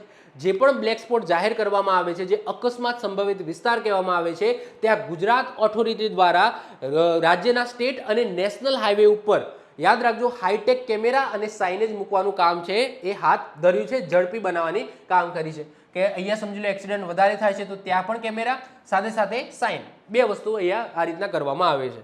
બીજું શું છે કે દેશમાં બ્લેક સ્પોટને આઈડેન્ટિફાઈ કરવાની પ્રક્રિયા હવે કેન્દ્ર સરકાર દ્વારા IRAD આની વાત આપણે લાસ્ટ લેક્ચરની અંદર કરી હતી, જેને EDAR પણ કહેવામાં આવે છે. તો integrated road accident database live application portal સાથે જોડી દેવામાં આવશે. વેરી ઇમ્પોર્ટન્ટ છે. IRAD એટલે કે integrated road accident database live application portal સાથે જોડી દેવામાં આવશે. અકસ્માત થતાં જ લોકેશનને ટેગિંગ અને ઓનલાઈન થઈ જાય છે, જેથી જે ગુજરાતની ઓથોરિટી છે અને કેન્દ્રની જે મંત્રાલય છે જેવી સંસ્થાઓ ખૂબ જ ટૂંકા સમયે તે સ્પોટ સુધારવા માટે ભંડોળ મંજૂર કરે છે. વેરી ઇમ્પોર્ટન્ટ છે. સમજી લો કે આનાથી શું ફાયદો થશે. જેવું એક્સિડન્ટ થશે તરત જ એ એક્સિડન્ટની માહિતી છે આ ડેટાબેઝની અંદર અપલોડ કરી દેવામાં આવશે, જેનાથી જે સંસ્થા છે એ ત્યાં બેઠા બેઠા ફિલ્ટર કરશે કે આ એરિયાની અંદર એક્સિડન્ટ વધારે થાય છે, તો તત્કાલિક એ એરિયાની અંદર જે પણ સુધારા વધારા કરવા છે તો એનું જે બજેટ છે એ ફટાફટ એને મંજૂર કરાવશે અને તાત્કાલિક પગલાં લેવામાં આવશે. તો આ બંને કરંટ અફેરના ક્વેશ્ચન છે, યાદ રાખીશું. ફરીથી રિપીટ કરું છું. આ બીજા નંબરનું, બ્લેક સ્પોટને આઈડેન્ટિફાઈ કરવાની પ્રક્રિયા હવે કેન્દ્ર સરકારના IRAD એટલે કે integrated road accident database live application portal સાથે જોડી દેવામાં આવી છે. અકસ્માત થતાં જ એનું લોકેશન ટેગિંગ ઓનલાઈન થઈ જાય છે કે એ જગ્યાએ અકસ્માત થયો, જેથી ગુજરાતની જે ઓથોરિટી છે, ગુજરાત રોડ સેફ્ટી ઓથોરિટી છે અને MORTH એટલે કે ministry off road transport and highway જેવી સંસ્થાઓ ખૂબ જ ટૂંકા સમયમાં સ્પોટને સુધારવા માટેનું જે ભંડોળ છે એ મંજૂર કરી દે છે અને તાત્કાલિક પગલાં લેવામાં આવે છે. તો વેરી ઇમ્પોર્ટન્ટ કરંટ અફેર છે, યાદ રાખીશું. તો આ થઈ ગયું તમારું બ્લેક સ્પોટ. ઓકે, બહુ કંઈ સારા એવા ક્વેશ્ચનો આમાંથી બની શકે એવા છે. જેમ કે વધારે ક્વેશ્ચનો ક્યાંથી બને છે કે બ્લેક સ્પોટમાંથી. તમે જોશો કે લાસ્ટ 2024નું જે પેપર હતું એમાંથી બ્લેક સ્પોટના સારા એવા ક્વેશ્ચનો હતા. એમાંથી પણ શેમાંથી હતા કે ભાઈ બ્લેક સ્પોટ છે તો બ્લેક સ્પોટમાં બ્લેક સ્પોટ જાહેર કરવા માટે શું ક્રાઇટેરિયા છે, તો એ ક્રાઇટેરિયા ખાસ આપણે યાદ રાખીશું. વેરી ઇમ્પોર્ટન્ટ છે. એમાં ટૂંકા ગાળાના અને લાંબા ગાળાના જે પગલાં લેવામાં આવે છે એની આપણે વાત કરી, એ પણ તમારે યાદ રાખવાનું છે અને કરંટ અફેર્સની અંદર જે બન્યું છે એ પણ તમારે યાદ રાખવાનું છે. ઓકે, હવે આપણે વાત કરીશું જે નેક્સ્ટ ટોપિક આવે છે એ આવે છે ડ્રાઇવિંગ લાયસન્સ. ડ્રાઇવિંગ લાયસન્સ એનો સામાન્ય કાયદો અને એની વય મર્યાદા શું છે. સૌથી પહેલાં તો વય મર્યાદા જોઈએ. ઓકે, એના પછી આપણે ડ્રાઇવિંગ લાયસન્સ ઉપર જઈએ. એટલે કે સમજી લો કે તમે સ્કૂટી ચલાવો છો ગિયર વગરની, તો તમારી ઉંમર ઓછામાં ઓછી કેટલી હોય તો જ તમને લાયસન્સ મળે. અથવા તો તમે ગિયરવાળું ચલાવો છો, પછી એ બાઇક હોય કે ગાડી હોય, તો એમાં તમારી ઓછામાં ઓછી ઉંમર કેટલી હોય તો તમને ડ્રાઇવિંગ લાયસન્સ મળે છે. અથવા તો ત્રીજું સેક્શન આવે છે એ આવે છે ભારે વાહનો, જેમ કે બસ છે, ટ્રક છે, તો એની અંદર તમારી ઉંમર ઓછામાં ઓછી કેટલી હોય તો તમને લાયસન્સ મળે છે. તો ત્રણેય ક્વેશ્ચનના જવાબ યાદ રાખજો. સૌથી પહેલા આપણે વાત કરીએ ગિયર વગરની, જેમ કે સ્કૂટી છે અને જે પણ હોય જેમાં ગિયર ના હોય, ટૂંકમાં ખાલી ને ખાલી શું હોય, બ્રેક હોય અને એક્સિલેટર હોય, ગિયર હોય નહીં. એક્ઝામ્પલ તરીકે એક્ટિવા છે, બીજી કોઈ પણ સ્કૂટી તમે લઈ શકો છો જેમાં ગિયર ના હોય ટૂંકમાં. ઓકે, ચલો, લુના પહેલાં આવતી હતી, લુના લઈ શકો છો, ફટફટિયું લઈ શકો છો, જે પણ હોય. ઓકે, ફટફટિયુંમાં તમે શું સમજો છો તમને ખબર, પરંતુ અમારે તો ફટફટિયું કહેતા હતા. એટલે કે ટૂંકમાં સાયકલ માટે જો લાયસન્સની જરૂર નથી. પહેલાં તો એ કહી દઉં, સાયકલ માટે લાયસન્સની જરૂર નથી. જેમની અંદર કંઈક આ રીતના એક્સિલેટર હોય, એની અંદર એક્સિલેટરવાળી જે વ્હીકલ્સ આવે છે એની માટે લાયસન્સની જરૂર હોય છે. તો ગિયર ના હોય તો એના માટે મિનિમમ તમારી ઉંમર 16 વર્ષની હોય, ઓછામાં ઓછી 16 વર્ષની હોવી જોઈએ, તો જ તમને લાયસન્સ મળશે. બીજી વસ્તુ કે 50 cc સુધીની ક્ષમતાવાળા મોપેડ, એટલે કે આ જે હોય એક્ટિવા કે જે એ 50 cc ક્ષમતાવાળું હોવું જોઈએ, બહુ હેવી પણ ના હોવું જોઈએ. અને યસ કે આ જો તમને લાયસન્સ મળે એ પહેલાં માતા પિતાના વાલી, એટલે કે માતા પિતા અથવા વાલી, જો માતા પિતા ના હોય તો કોઈ વાલી હોય એની સંમતિ જરૂરી છે લાયસન્સ કઢાવવા માટે. તો યાદ રાખજો, ગિયર વગરના 2 વ્હીલર માટે ઓછામાં ઓછી 16 વર્ષની ઉંમર હોવી જરૂરી છે. અને આ લાયસન્સ કઢાવવા માટે માતા પિતા એટલે કે પેરેન્ટ્સ અથવા તો વાલી એમની પૂર્વ મંજૂરી જરૂરી છે. અને આ જે વ્હીકલ હશે એ 50 cc સુધીની ક્ષમતાવાળું હોવું જોઈએ, એનાથી વધારે ક્ષમતાવાળું હોવું જોઈએ નહીં. આવું કેમ લખેલું છે? કારણ કે 50 cc નું હોય તો એની એક લિમિટ હોય. તમે આખો રેસ આપી દો તો એક લિમિટથી વધારે સ્પીડમાં જઈ શકે નહીં, એક નોર્મલ સ્પીડમાં જઈ શકે. તો એટલા માટે આ રીતના સીસી પણ અહીંયા ઉલ્લેખિત કર્યા છે. યાદ રાખજો, 50 cc સુધીના ક્ષમતાવાળા જે 2 વ્હીલર માત્ર ગિયર વગરના એવા વ્હીકલ હોય તો એનું તમારે લાયસન્સ કઢાવવું હોય તો 16 વર્ષ કે એનાથી વધારે ઉંમર તમારી હોવી જોઈએ. એના પછી ગિયરવાળાની અંદર બાઇક પણ આવી જાય અને કાર પણ આવી જાય. તો એના માટે શું છે, 18 વર્ષ. જો તમારી ઉંમર 18 વર્ષ કે એનાથી વધારે છે તો તમે ગિયરવાળા વાહનના લાયસન્સ માટે એલિજિબલ છો. આના માટે તમારી માતા પિતા કે વાલીની પરવાનગીની જરૂર નથી, કારણ કે તમે 18 વર્ષના થઈ ગયા છો, પુખ્ત વયના થઈ ગયા છો, તમે તમારું ડિસિઝન જાતે લઈ શકો એવા થઈ ગયા છો, તો માતા પિતાની સંમતિની જરૂર નથી. તમે તમારું જે લાયસન્સ છે એ તમે કઢાવી શકો છો. તો ગિયરવાળા વાહનો અથવા તો ખાનગી કાર જે પણ ગિયરવાળું આવે છે, ઓકે, મોટા ભારે વાહનોને છોડીને, જેમાં ગિયર હોય એ, પરંતુ ભારે વાહનોને છોડીને જો તમારે લાયસન્સ કઢાવવું હોય તો તમારી ઓછામાં ઓછી ઉંમર 18 વર્ષ કે એનાથી વધારે ઉંમર હોવી જોઈએ. અને હલકા મોટર વાહનો જેને LMV કહેવામાં આવે છે. એના પછી ભારે વાહનો અને ટેક્સી. તો જો કોમર્શિયલ ટ્રાન્સપોર્ટ વાહનો હોય જેમ કે ટ્રક, બસ, ટેક્સી વગેરે, એના માટે તમારે ઓછામાં ઓછી ઉંમર 20 વર્ષ હોવી જોઈએ, તો જ તમને લાયસન્સ મળશે. એટલે કે 20 અથવા 20થી વધારે હોવી જોઈએ. જો આની અંદર ખાસ યાદ રાખજો, ટેક્સી એ પણ આવી ગાડી જ હોય છે, પરંતુ ટેક્સી માટે 20 વર્ષ છે, ના કે 18 વર્ષ. કેમ આવું સાહેબ? જો આ પોતાનું તમારું પ્રાઇવેટ વ્હીકલ છે, કાલ ઉઠીને જો એક્સિડન્ટ થાય છે તો એના ભાગીદાર તમે છો અને તમને જ હાનિ પહોંચવાની છે. પરંતુ જો તમે ટેક્સી ચલાવતા હોય અને પાછળ 4 પેસેન્જર બેસાડ્યા હોય તો તમારી ભૂલના કારણે જે પાછળ 4 જે બિચારા નિર્દોષ, જેમને કંઈ કર્યું જ નથી, તો એમનું શું વાંક? તો જો પર્સનલ તમારું વ્હીકલ હોય, પર્સનલ ગાડી હોય, તો એના માટે 18 વર્ષ છે. પરંતુ એ ગાડીની પાછળ સમજી લો કે યલો કલરની પ્લેટ લાગી જાય, એટલે કે કોમર્શિયલ બની જાય છે, ટેક્સી બની જાય છે, તો એનું લાયસન્સ લેવા માટે તમારી ઉંમર ઓછામાં ઓછી 20 વર્ષની હોવી જોઈએ. એ જ રીતના બસની વાત કરું, ટ્રકની વાત કરું, બસ છે, બસનો ડ્રાઈવર સમજી લો એક ભૂલ કરે એટલે પાછળ 20 જણા કે 25 જણા બેઠેલા હોય, બધાનો જીવ ગુમાવવો પડે, ઓકે, બધાને હાનિ પહોંચે.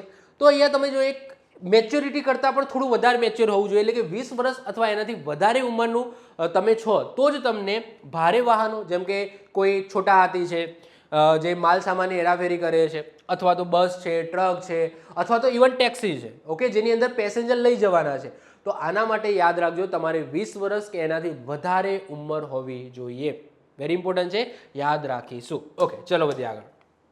ઓકે, ચલો હું તમને એક ક્વેશ્ચન પૂછું છું, રિક્ષા શેમાં આવશે? ઓકે, ચાલો હું તમને પૂછું, રિક્ષા, હું અહીંયા વચ્ચે લખું છું, હવે તમે એનો જવાબ આપો. રિક્ષા શેમાં આવશે? મેં કોન્સેપ્ટ ક્લિયર કરાવી દીધો છે, કયામાં શું આવે, કયામાં નહીં. તમને ક્વેશ્ચન પૂછું છું, જેનું પણ આન્સર રાઈટ હશે તો એને હું થમ આપી દઈશ, આ રીતના થમ આપી દઈશ, ઓકે, અથવા તો હું એની કોમેન્ટ ચલો પિન કરી દઈશ જેથી બધાને ખબર પડે. હું અહીંયા રિક્ષા લખું છું, આ રિક્ષા શેમાં આવશે? આની અંદર આવશે કે આની અંદર આવશે? ઓકે, ચલો, રિક્ષા શેમાં આવશે? તમે અંદાજો તો આવી ગયો છે કે જવાબ શું આવશે, પરંતુ મેં કોન્સેપ્ટ ક્લિયર કરાવ્યો છે, એના આધાર ઉપર જ તમારે જવાબ આપવાનો છે કે રિક્ષા શેમાં આવશે. ચલો વધીએ આગળ વાત કરીએ. હવે ચલો પહેલા ડ્રાઇવિંગ લાયસન્સ ઉપર પાછળ આવી જાઓ, સામાન્ય કાયદો અને વય મર્યાદા એ જોઈ લેજો. તો સૌથી પહેલા ડ્રાઇવિંગ લાયસન્સની પૂર્વ ભૂમિકા છે એ જોઈ લઈએ કે મોટર વાહન અધિનિયમ 1988 જે આપણે ચલાવવાનો છે, એની કલમ નંબર 3(1) મુજબ શું લખેલું છે? રસ્તા ઉપર વાહન ચલાવવા માટે માન્ય ફરજિયાત ડ્રાઇવિંગ લાયસન્સ હોવું જોઈએ. ઓકે, કોઈ પણ રસ્તા ઉપર તમે જતા હોય, ગામડાના, શહેરના, express way, highway, state way, બધા જ રોડ ઉપર જો તમારે વ્હીકલ ચલાવવું છે, તો સાયકલ સિવાય વ્હીકલ ચલાવવું છે તો તમારે ફરજિયાત ડ્રાઇવિંગ લાયસન્સ જોઈએ. જો તમારા પાસે ડ્રાઇવિંગ લાયસન્સ નથી તો તમને વ્હીકલ ચલાવવાનો અધિકાર નથી. કાયદા અનુસાર વાહનના માલિક અથવા જે તે વ્યક્તિ પાસે વાહનનું નિયંત્રણ છે, તેની એક કાનૂની જવાબદારી છે, એની જવાબદારી છે કે લાયસન્સ ન હોય એવી વ્યક્તિને અથવા તો જેની વય મર્યાદા જે આગળ આપણે ક્રાઇટેરિયા જોયા એની અંદર ન આવતી હોય એવા વ્યક્તિને વ્હીકલ આપવું નહીં. એટલે કે મારી પાસે સમજી લો ગાડી છે અથવા મારી પાસે સમજી લો બાઇક છે, તો હું મારી જવાબદારી છે, મારી માલિકીની છે, તો મારી જવાબદારી છે કે હું કોઈ એવા વ્યક્તિને એની ચાવી નહીં આપું જેની એ વય મર્યાદા પૂર્ણ ના થઈ હોય. મતલબ કે સમજી લો 11 કે 12 વર્ષનો હોય તો એને હું નહીં આપું ચાવી, ભલે એને આવડતું હોય તો પણ, એને પાસે ડ્રાઇવિંગ લાયસન્સ નથી. અથવા તો સમજી લો એની વય મર્યાદા સમજી લો 25 વર્ષનો છે, 25 વર્ષનો છે તો પણ એને ડ્રાઇવિંગ લાયસન્સ નથી કઢાવ્યું, તો મારી જવાબદારી છે કે હું એને વ્હીકલ્સ આપીશ નહીં. ક્લિયર? તો યાદ રાખજો, લાયસન્સ ન હોય એવી વ્યક્તિને અથવા એની વય મર્યાદા, એની લાયકાત પૂરી ન થઈ હોય એવી કોઈ પણ વ્યક્તિને મારું વાહન ચલાવવા આપવું નહીં. જો વાહન ચલાવવા આપીશ તો મારો ગુનો, મને ગુનો લાગુ પડશે. તો આ પણ લખેલું છે. મોટર વાહન અધિનિયમની કલમ નંબર 181 હેઠળ લાયસન્સ વિના વાહન ચલાવવું એ ગંભીર કાયદાકીય ગુનો છે, જે અંતર્ગત 5,000 રૂપિયા સુધીની દંડની જોગવાઈ છે. ઓકે, 5,000 રૂપિયા દંડની જોગવાઈ કરવામાં આવી છે મોટર વ્હીકલ એક્ટ અંતર્ગત. જો 18 વર્ષથી ઓછી ઉંમરના સગીર બાળક પાસે લાયસન્સ ન હોય અને તે વાહન ચલાવતા પકડાય છે તો સમજો, તો વાહનના માલિક અથવા તો માતા પિતા સામે કડક દંડ અને જેલની સજાની પણ જોગવાઈ છે. તેમજ તે વાહનનું રજિસ્ટ્રેશન પણ રદ કરવામાં આવે છે. એટલે કે સમજી લો મમ્મી પપ્પા છે, મમ્મી પપ્પા જોડે ગાડી છે, ભલે છોકરાને ગાડી આવડતી હોય, પરંતુ જો એની સાથે એની પાસે ડ્રાઇવિંગ લાયસન્સ નથી અથવા એની ઉંમર ડ્રાઇવિંગ લાયસન્સ કઢાવવાની નથી થઈ, તો સાહેબ માતા પિતાએ એ વ્હીકલની ચાવી એને આપવી નહીં. કાલ ઉઠીને કંઈ પણ થાય છે અને જો પોલીસ એને પકડે છે અને એની પાસે ડ્રાઇવિંગ લાયસન્સ નથી, તો એને તો છોડી દેવામાં આવશે, કારણ કે એ તો સગીર છે.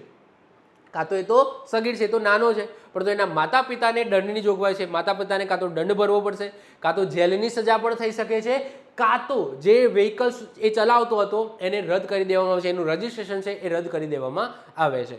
તો આ વસ્તુ પણ થાય છે. તો આ કડક કાયદા છે, યાદ રાખીશું. જો ડ્રાઇવિંગ લાયસન્સ ન હોય અથવા તો ડ્રાઇવિંગ લાયસન્સ કઢાવવાની મર્યાદા હજુ પૂરી નથી થઈ, મતલબ કે એ વય મર્યાદાઓ સુધી એ વ્યક્તિ પહોંચ્યો નથી, તો એને વ્હીકલ્સ ટૂંકમાં આપવું નહીં. જો વ્હીકલ્સ આપશો તો ગંભીર ગુનો બને છે. એ ગુનો કાં તો એ વ્હીકલના માલિક ઉપર કાં તો એના માતા પિતાને લાગુ પડે છે. દંડની જોગવાઈ તમે સમજી શકો છો, 5,000 રૂપિયા સુધીની દંડની જોગવાઈ કરવામાં આવી છે. અને યસ, સિમ્પલ વસ્તુ છે કે ડ્રાઇવિંગ લાયસન્સ હોવું ફરજિયાત છે. ટૂંકમાં વ્હીકલ ચલાવવા માટે ડ્રાઇવિંગ લાયસન્સ હોવું ફરજિયાત છે. મેં એજનું કહી દીધું, કયા એજ માટે, કયા લાયસન્સ માટે કેટલી એજ હોવી જરૂરી છે. હવે સૌથી પહેલાં શું આવશે, સમજી લો કે મારે લાયસન્સ કઢાવવું છે, તો સૌથી પહેલાં એની પ્રોસેસ શું, હું તમને આખી પ્રોસેસ સમજાવું છું. જો તમારી જોડે ડ્રાઇવિંગ લાયસન્સ નથી તો તમે કઈ રીતના ડ્રાઇવિંગ લાયસન્સ કઢાવી શકો છો, આખી પ્રોસેસ સમજાવું છું. સિમ્પલ છે, કંઈ બહુ હાર્ડ નથી. સૌથી પહેલાં લર્નર લાયસન્સ નીકળશે. કયું? Learner licence. આ લર્નર લાયસન્સની અંદર તમે કેવું ગાડી ચલાવો છો એ ચેક કરવામાં નહીં આવે, તમને કેટલા નીતિ નિયમો આવડે છે એ ચેક કરવામાં આવશે. એટલે કે કમ્પ્યુટર આધારિત ટેસ્ટ લેવામાં આવશે. તમારે આરટીઓમાં જવાનું. હવે તો સાહેબ આરટીઓમાં પણ નહીં જવાનું. જો આ કરંટ અફેર કોઈ નહીં કહે.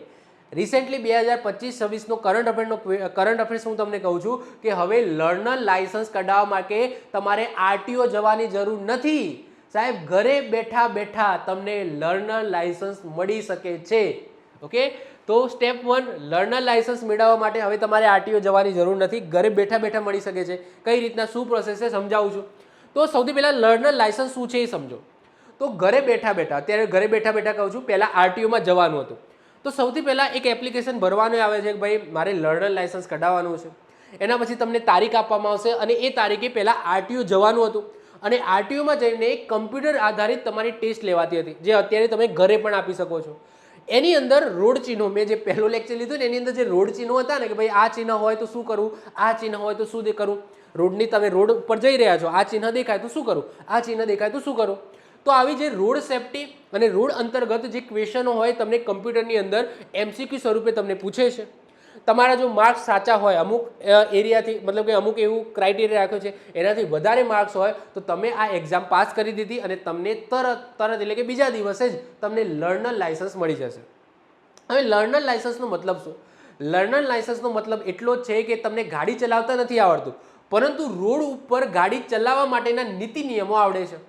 લર્નર લાયસન્સનો મતલબ શું કે તમને એજ પરવાનગી મળી છે કે હવે તમે ગાડી ચલાવતા શીખો, તમને નીતિ નિયમો ખબર છે, રોડ ઉપર જઈને શું આવે તો શું કરવું, શું આવે તો શું ન કરવું, એ એક્ઝામ તમે પાસ કરી દીધી. હવે તમે શું કરો? લર્નર લાયસન્સ, એટલે કે તમે ગાડી કે એક્ટિવા કે બાઇક જે પણ હોય જેના માટે કઢાવ્યું હોય એની શરૂઆત તમે ધીમે ધીમે કરી શકો છો રોડ ઉપર, કારણ કે નીતિ નિયમો તમે આવડી ગયા છે. હવે લર્નર લાયસન્સ પછી જે એકચ્યુઅલ લાયસન્સ છે, જે તમારું કહેવાય રેગ્યુલર લાયસન્સ અથવા તો પાક્કું લાયસન્સ જે આપણે કહીએ છીએ, એ ક્યારે નીકળશે? તો લર્નર લાયસન્સ નીકળી ગયું. એ લર્નર લાયસન્સની વેલિડિટી કેટલા? 6 મહિનાની હોય. એક્ઝામની અંદર પૂછાય કે જે લર્નર લાયસન્સ છે એની વેલિડિટી કેટલા મહિનાની હોય છે? તો યાદ રાખજો 6 મહિનાની હોય છે. તો લર્નર લાયસન્સ સમજી લો નીકળી ગયું, તો એના 1 મહિના પછી, કેટલા? એના 1 મહિના પછી તમે પાક્કા લાયસન્સની અરજી આપી શકો છો, એટલે કે પાક્કા લાયસન્સ માટે તમે એપ્લિકેશન ફિલ કરી શકો છો. 6 મહિનાની અંદર તમને સમયગાળો મળે. લર્નર લાયસન્સ મળ્યું, એની વેલિડિટી કેટલી છે? 6 મહિના. તો 6 મહિનાની અંદર તમારે પાક્કું લાયસન્સ કઢાવવું પડે, પરંતુ 1 મહિના પછી લર્નર લાયસન્સ મળ્યું, એના 1 મહિના પછી તમે પાક્કા લાયસન્સની માટે અરજી કરી શકો છો, એના પહેલાં નહીં, 1 મહિના પહેલાં નહીં. ઓકે, તો 1 મહિના એટલે કે ટૂંકમાં તમને 5 મહિનાનો સમયગાળો મળે. સમજો છો? 5 મહિનાનો સમયગાળો મળે પાક્કું લાયસન્સ કઢાવવાનું. એ પાક્કું લાયસન્સ કઈ રીતના નીકળશે? તમારે આરટીઓ ફરજિયાત જવાનું. આરટીઓમાં એક ટ્રેક બનાવેલો હશે, વ્હીકલ્સ માટેનો ટ્રેક હશે, લાઈક 2 વ્હીલર માટેનો પણ ટ્રેક હશે અને 4 વ્હીલર માટેનો પણ ટ્રેક હશે. એ ટ્રેક ઉપર તમારે ગાડી કે બાઇક ચલાવવાનું. જો બાઇક માટે તમે અરજી કરી હોય, ટુ વ્હીલર માટેનું લાઇસન્સ માટે અરજી કરી હોય તો ટુ વ્હીલર માટે ચલાવવાનું, અને ફોર વ્હીલર માટેની કરી હોય તો તમારે ફોર વ્હીલર ચલાવવાનું. તો આખો ટ્રેક બનાવ્યો હશે જેની અંદર સમજી લો કે બાઇક કે એક્ટિવા હોય તો એના માટે આંઠડો બનાવેલો હશે. ઓકે, આંઠડામાં આ રીતના આંઠડામાં તમારે એક્ટિવા કે બાઇક આ રીતના ચલાવવાનું. જો ગાડી માટે તમે લાઇસન્સ માટે અરજી કરેલી હશે તો ત્યાં આખો ટ્રેક બનાવેલો હશે જેની અંદર પાર્કિંગ હશે, પાર્કિંગ તમારે કરવાનું. પછી ઢાળ ઉપર કઈ રીતના ઊભું રહેવાનું એનું પણ હશે ટેસ્ટ. ઓકે, આ રીતના બમ્પ બનાવેલું હશે, ત્યાં અડધા જઈને ઊભું રાખવાનું તમારું અને પછી પાછી ના આવી જોઈએ. સમજી લો કે આ રીતના તમે તમારી ગાડીની ટેસ્ટ છે તો આ રીતના બમ્પ બનાવેલો હશે આ રીતના ટ્રેકમાં, તો ગાડી પહેલાં તો અહીંયા ઊભી રાખવાની. ઓકે, ઢાળમાં ઊભી રાખવાની, અને ઢાળમાં ઊભી રાખીને પછી ઊભી રાખવાની. પછી પેલો કે જવા દો, તો એ ગાડી પાછી ના પડવી જોઈએ, આગળ જ જવી જોઈએ. જો પાછી પડી તો તમે ફેલ, આગળ જ જવી જોઈએ. આ રીતના આગળ જાઓ. ઓકે, એટલે કે ટૂંકમાં એનો જે આખો ટ્રેક છે જેની અંદર તમને રિવર્સ, પાર્કિંગ, ઢાળ આ બધી ટેસ્ટ તમારે આપવાની રહેશે કાર માટે. તો એ બધું તમે પાસ કરી લો. ઓકે, ફૂલફિલ કરી લો. આજુમાં એક ટ્રેક હશે, ટ્રેકમાં અડ્યા વગર જો તમે ફૂલફિલ કરો તો જ તમને પછી પાકું લાઇસન્સ મળશે. આ રીતના આખી પ્રોસેસ હોય છે. તો પહેલાં શું મળશે તમને? પહેલાં લર્નર લાઇસન્સ મળશે. ચલો, મેં જે કથા કરીએ આપણે અહીંયા લખેલી છે જોઈ લઈએ. તો આ એક કામ ચલાઉ પરવાનો છે જે વાહન શીખવા માટે જારી કરવામાં આવે છે અને તે 6 મહિના એટલે કે 180 દિવસ માટે માન્ય રહે છે. હવે લર્નર લાઇસન્સની પ્રક્રિયા સંપૂર્ણ ફેસલેસ છે. કેશલેસ નથી, ફેસલેસ એટલે કે કોન્ટેક્ટલેસ થઈ જાય છે. એટલે કે તમારે આરટીઓ જવાની જરૂર નથી. તમે ઘરે બેઠા બેઠા આરટીઓની વેબસાઇટ ઉપરથી લર્નર લાઇસન્સની અરજી સાથે સાથે પરીક્ષા આપી શકો છો. ઓકે, તો કોન્ટેક્ટલેસ થઈ જાય છે. અરજદાર આધાર કાર્ડ વેરિફિકેશનની મદદથી ઓનલાઈન કમ્પ્યુટર આધારિત કસોટી આપી શકે છે અને આરટીઓ કચેરી ગયા વગર લર્નર લાઇસન્સ ડાઉનલોડ પણ કરી શકે છે. શરત શું શરત છે કે વાહન ચલાવતી વખતે બાજુમાં, ઓકે, જ્યારે પણ તમે વાહન ચલાવો તમારી પાસે લર્નર લાઇસન્સ છે એનો મતલબ નહીં તમે એકલા નીકળી પડો, ગાડી લઈને કે બાઇક લઈને એકલા નીકળી પડો, એલ લખાઈને, એવું નહીં. ઓકે, તમારે ફરજિયાત તમે ટુ વ્હીલર માટે લર્નર લાઇસન્સ લીધું હોય કે ફોર વ્હીલર માટે, ફરજિયાત એ કક્ષાનો જેની પાસે લાઇસન્સ હોય એને ફરજિયાત જોડે રાખવાનો. એ શું લખેલું છે? એની બાજુમાં તે જ વર્ગનું અથવા એનાથી વધારે વર્ગનું ચાલે. એક્ઝામ્પલ તરીકે વાત કરીએ કે મારી વાઈફને સમજી લો કે ગાડીનું, ઓકે, ગાડીનું લર્નર, ઓકે, લર્નર લાઇસન્સ છે એ મળી ગયું છે. હવે એવું નહીં કે મારી વાઈફ છે એકલી ગાડી લઈને નીકળી પડશે, ના, મારે બાજુમાં બેસવું પડશે કારણ કે મારી પાસે એ જ વર્ગનું એટલે કે મારી પાસે ગાડીનું લાઇસન્સ છે. ગાડીનું લાઇસન્સ છે તો ગાડીનું લાઇસન્સ છે તો મારે એની બાજુમાં ફરજિયાત બેસવું પડશે તો જ એ ગાડી ચલાવશે, બાકી નહીં ચલાવે. એટલે કે એ શીખશે. ઓબ્વિયસલી લર્નર લાઇસન્સ એટલે કે શીખવાનું દોર છે, તો એ એકલી શીખશે નહીં, એકલી ગાડી લઈને નીકળી નહીં પડે, મારે બાજુમાં બેસવું પડશે. તો આ નિયમ છે.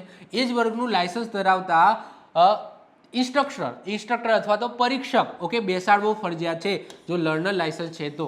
ઓકે, સમજી લો કે બાઇકનું છે, ઓકે, બાઇકનું છે તો બાઇકની પાછળ પણ એક એવા વ્યક્તિને બેસાડવાનું જેની પાસે એકચ્યુઅલી બાઇક અથવા બાઇકથી વધારે એટલે કે હેવી લાઇસન્સ હોય, એટલે કે એના જોડે બાઇકનું હોય તો પણ બેસી શકે અથવા તો ગાડીનું હોય તો પણ બેસી શકે. ટૂંકમાં સમજો છો શું કહેવા માંગુ છો? ઓકે, એલ પ્લેટ, યસ, જેની પાસે લર્નર લાઇસન્સ છે એટલે કે આ 180 દિવસનો સમયગાળો છે, જે 6 મહિનાનો સમયગાળો છે, તો ફરજિયાત જે પણ વ્હીકલ્સ હોય જેના માટે લર્નર લાઇસન્સ કઢાવ્યું હોય તો ત્યાં એલ લખવું ફરજિયાત છે. એનો મતલબ શું કે બીજા આજુબાજુના વ્હીકલોને ચેતવણી મળે કે ભાઈ આ શીખી રહ્યો છે, આની પાસે હજુ પાકું લાઇસન્સ નથી, લર્નર લાઇસન્સ મળ્યું છે. ઓકે, તો આ શીખી રહ્યો છે જેથી બીજા વ્યક્તિઓ, આજુબાજુના વ્યક્તિઓ અવેર રહે અને ગાડી થોડી એનાથી દૂર રાખે. એટલા માટે એલ લખવું ફરજિયાત છે. તો એલ પ્લેટના ફરજિયાત માપદંડો જે સેન્ટ્રલ મોટર વ્હીકલ એક્ટ 1989ની અંદર લખેલું છે. તો બોર્ડ અથવા પ્લેટનું માપ ઓછામાં ઓછું 18 સેન્ટીમીટર ગુણ્યા 18 સેન્ટીમીટર ચોરસ, એટલે કે આ વ્હાઇટ ચોરસ દેખાય છે આ રીતના હશે. જુઓ, ઘણા બધા શું કરે છે કે ગાડીની પાછળ ખાલી લાલ કલરનો એલ આ રીતના લખી દે છે, પણ એકચ્યુઅલી ખાલી આ રીતના એલ લખવાનું નથી. વ્હાઇટ પેપર હોવું જોઈએ, આ વ્હાઇટ પેપરની ઉપર આ રીતના એલ લખેલો હોવો જોઈએ. આ તો આ વ્હાઇટ પેપર દેખાય છે ને, આ વ્હાઇટ પેપર, આ વ્હાઇટ પેપરનું પણ માપ આપેલું છે. આ વ્હાઇટ પેપર છે એનું માપ કેટલું હોવું જોઈએ? 18 ગુણ્યા 18 ચોરસ. ઓકે, આ રીતના વ્હાઇટ પેપર હોવું જોઈએ. આ વ્હાઇટ પેપર ઉપર તમારે એલ લખવાનું છે. હવે એ એલ લખવાનો છે એનું માપ પણ આપેલું છે. તો સફેદ બેકગ્રાઉન્ડમાં લાલ રંગથી શું લખવાનું છે? એલ. તો આ કયા રંગથી હોવું જોઈએ? લાલ રંગથી હોવું જોઈએ. ઓકે, હવે આ એલ લખ્યું છે એનું માપ કઈ રીતના હોવું જોઈએ? આનું 18/18. ઓકે, આ પેપર છે એનું 18/18 સેન્ટીમીટર. ક્લિયર? હવે જે એલ લખ્યો છે એનું માપ કેટલું હોવું જોઈએ? એની ઊંચાઈ ઓછામાં ઓછી 10 સેન્ટીમીટર. ઓકે, આ 18નું છે તો આ 10 સેન્ટીમીટર આ ઊંચાઈ છે. ઓકે, આ 10, આ એની ઊંચાઈ તો કેટલી? 10 હોવી જોઈએ. એના પછી જો પહોળાઈ 9 સેન્ટીમીટર, તો આ પહોળાઈ છે, આ પહોળાઈ કેટલી હોવી જોઈએ? 9 સેન્ટીમીટર હોવી જોઈએ. અને જાડાઈ, જાડાઈ એટલે આરે. ઓકે, આ થિકનેસ, એ થિકનેસ કેટલી હોવી જોઈએ? 2 સેન્ટીમીટર હોવી જોઈએ. તો 18x18નું એક વ્હાઇટ પેપર લેવાનું છે, ઓછામાં ઓછી. વધારે લો તો તમારી સારું કહેવાય કે વધારે મોટું દેખાય ઝૂમ, પરંતુ ઓછામાં ઓછું 18x18નું વ્હાઇટ પેપર જેના ઉપર એલ લખેલો હોવો જોઈએ. એ એલ છે એની ઊંચાઈ. ઓકે, ઊંચાઈ કેટલી? 10, પહોળાઈ 9 અને જાડાઈ, આ જે એલ લખ્યો છે એની જાડાઈ 2 સેન્ટીમીટર હોવી જોઈએ. તો આ નિયમ છે, યાદ રાખીશું. એટલે કે જેની પાસે લર્નર લાયસન્સ છે એને ફરજિયાત એની ગાડીની પાછળ અથવા તો આગળ તો આ રીતના કોઈ લગાવતું નથી, પણ પાછળ, ઓકે, ગાડીની પાછળ આ રીતના એલ લખવું ફરજિયાત છે, જેનાથી આજુબાજુના ટ્રાફિકને ખબર પડે કે ભાઈ આ લર્નર છે. ઓકે, હજુ આને પાક્કું લાયસન્સ નથી આની પાસે, જસ્ટ શીખી રહ્યો છે, જેનાથી આજુબાજુના જે લોકો છે અવેર રહે અને ગાડી થોડી દૂર રાખે.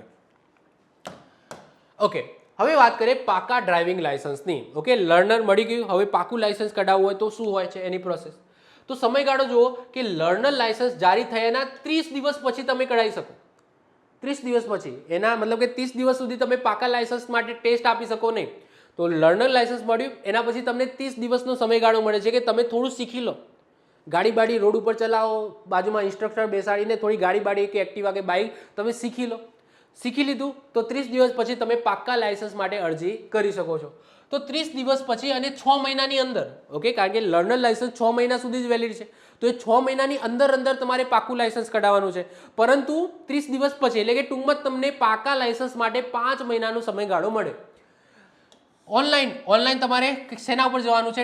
https://પરિવહન.government.in ઉપર અરજી કરવાની, એટલે તમને એક તારીખ મળશે કે ભાઈ તમારે આ તારીખે આરટીઓ આવવાનું છે, તમારું જે પણ વ્હીકલ્સ જેના માટે તમારે લાયસન્સ કઢાવવાનું છે એ વ્હીકલ લઈને આવવાનું છે, અહીંયા ટ્રેક બનાવેલો છે, એ ટ્રેક ઉપર તમારે ફેરવવાનું છે.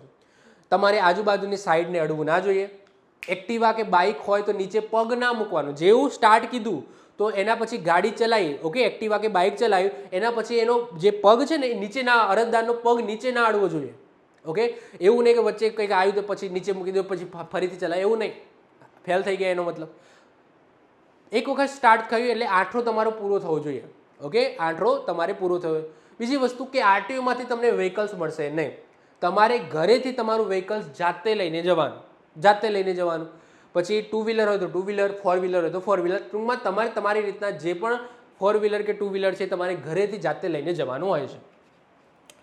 ઓકે, તો પાક્કું લાયસન્સ મેળવવા માટે આરટીઓના અધિકૃત ડ્રાઇવિંગ ટેસ્ટ ટ્રેક ઉપર જઈને વાહન ચલાવવાની પ્રત્યક્ષ કસોટી ડ્રાઇવિંગ ટેસ્ટ પાસ કરવી ફરજિયાત છે. 40થી વધુ ઉંમરના અરજદારો અને ટ્રાફિક કોમર્શિયલ વાહનો માટે સરકારી ડોક્ટર દ્વારા પ્રમાણિત કરાયેલું તબીબી પ્રમાણપત્ર એટલે કે medical certificate form number 1A રાખવું અનિવાર્ય છે. કોના માટે સમજો? જેમની ઉંમર 40 વર્ષથી વધારે છે એવા અરજદારો અને ટ્રાફિક કોમર્શિયલ વાહનો માટે, જે ટ્રાફિક કોમર્શિયલ વ્હીકલ ચલાવે છે એમને સરકારી ડોક્ટર દ્વારા પ્રમાણિત થયેલું હોય એવું, યાદ રાખજો, તબીબી પ્રમાણપત્ર એટલે કે વ્યક્તિ સ્વસ્થ છે એનું પ્રમાણપત્ર હોવું જરૂરી છે જો એની ઉંમર 40 વર્ષથી વધારે છે. અને જો બધા માટે નહીં, એટલે કે મારા ફાધરની ઉંમર 40 વર્ષથી વધારે છે તો એમને આ તબીબી પ્રમાણપત્રની જરૂર નથી. કોને જરૂર છે? 40 વર્ષની ઉંમર થઈ ગઈ છે અને એ કોમર્શિયલ વ્હીકલ ચલાવે છે તો જ કઢાવવાનું છે. સમજો છો? ફરીથી રિપીટ કરું છું, જેમની ઉંમર 40 થઈ ગઈ છે અને કોમર્શિયલ વ્હીકલ, ટ્રક, બસ, ડાલુ, ટેક્સી એ બધું ચલાવવું છે તો એમને તબીબી પ્રમાણપત્રની જરૂર છે. આ યાદ રાખજો, જે ફોર્મ નંબર 1A દ્વારા મળી શકે, એટલે કે ફોર્મ નંબર 1A એના માટે છે. જરૂરી દસ્તાવેજની વાત કરીએ તો અરજી ફોર્મ 4 જોશે અને સાથે સાથે લર્નર લાયસન્સ તમારે લઈ જવાનું. પાક્કું લાયસન્સ કઢાવવા માટે એક તો સૌથી પહેલાં આ ટેસ્ટ પાર કરવાની. ઓકે, ડ્રાઇવિંગ ટેસ્ટ પાર કરી દીધી. એના પછી શું ડોક્યુમેન્ટમાં શું જોશે? તો અરજી ફોર્મ 4થા નંબરનું ફોર્મ જોશે, 4 નંબર, જેની અંદર બધી માહિતી ભરવાની હશે. સાથે સાથે જે લર્નિંગ લાયસન્સ તમે કઢાવ્યું હતું એ જોશે. પછી અમુક ફી હશે એ ફી ભરવાની. પછી 3 પાસપોર્ટ સાઇઝના ફોટા જોશે. ઉંમર અને રહેઠાણનો પુરાવો, જેમાં આધાર કાર્ડ આપી શકો, પાન કાર્ડમાં તો જો કે નહીં હતું, આધાર કાર્ડ હોય, ચૂંટણી કાર્ડ હોય કે જેની અંદર તમારું એડ્રેસ હોય, રહેઠાણનો પુરાવો હોય એ કે લઈ જવાનું. પછી યસ સ્વ ઘોષણાપત્ર જે ફોર્મ નંબર 1 છે એ લઈ જવાનું. પછી medical certificate form number 1A ક્યારે કોને તો 40 વર્ષથી વધુ ઉંમરના અરજદારો અને ટ્રાન્સપોર્ટ વાહન ચલાવતા હોય એવા ફરજિયાત. ઓકે, એમને ફરજિયાત આ વસ્તુ લેવાની. ઓકે, પછી ડ્રાઇવિંગ સ્કૂલનું પ્રમાણપત્ર. જો તમે ડ્રાઇવિંગ સ્કૂલનું પ્રમાણ, આ પણ બધાની જરૂર નથી. કોને? જે ટ્રાન્સપોર્ટ વાહનના કિસ્સામાં આવશ્યક છે, બધાની જરૂર નથી. હવે હું મારી રીતના મારા ફાધરે ચલાવી હોય તો મારા જોડે સર્ટિફિકેટ ના હોય. મને ગાડી ચલાવતા મારા ફાધરે શીખવાડ્યું હોય તો મારા જોડે આ ટાઈપનું ડ્રાઇવિંગ સ્કૂલનું સર્ટિફિકેટ ના હોય.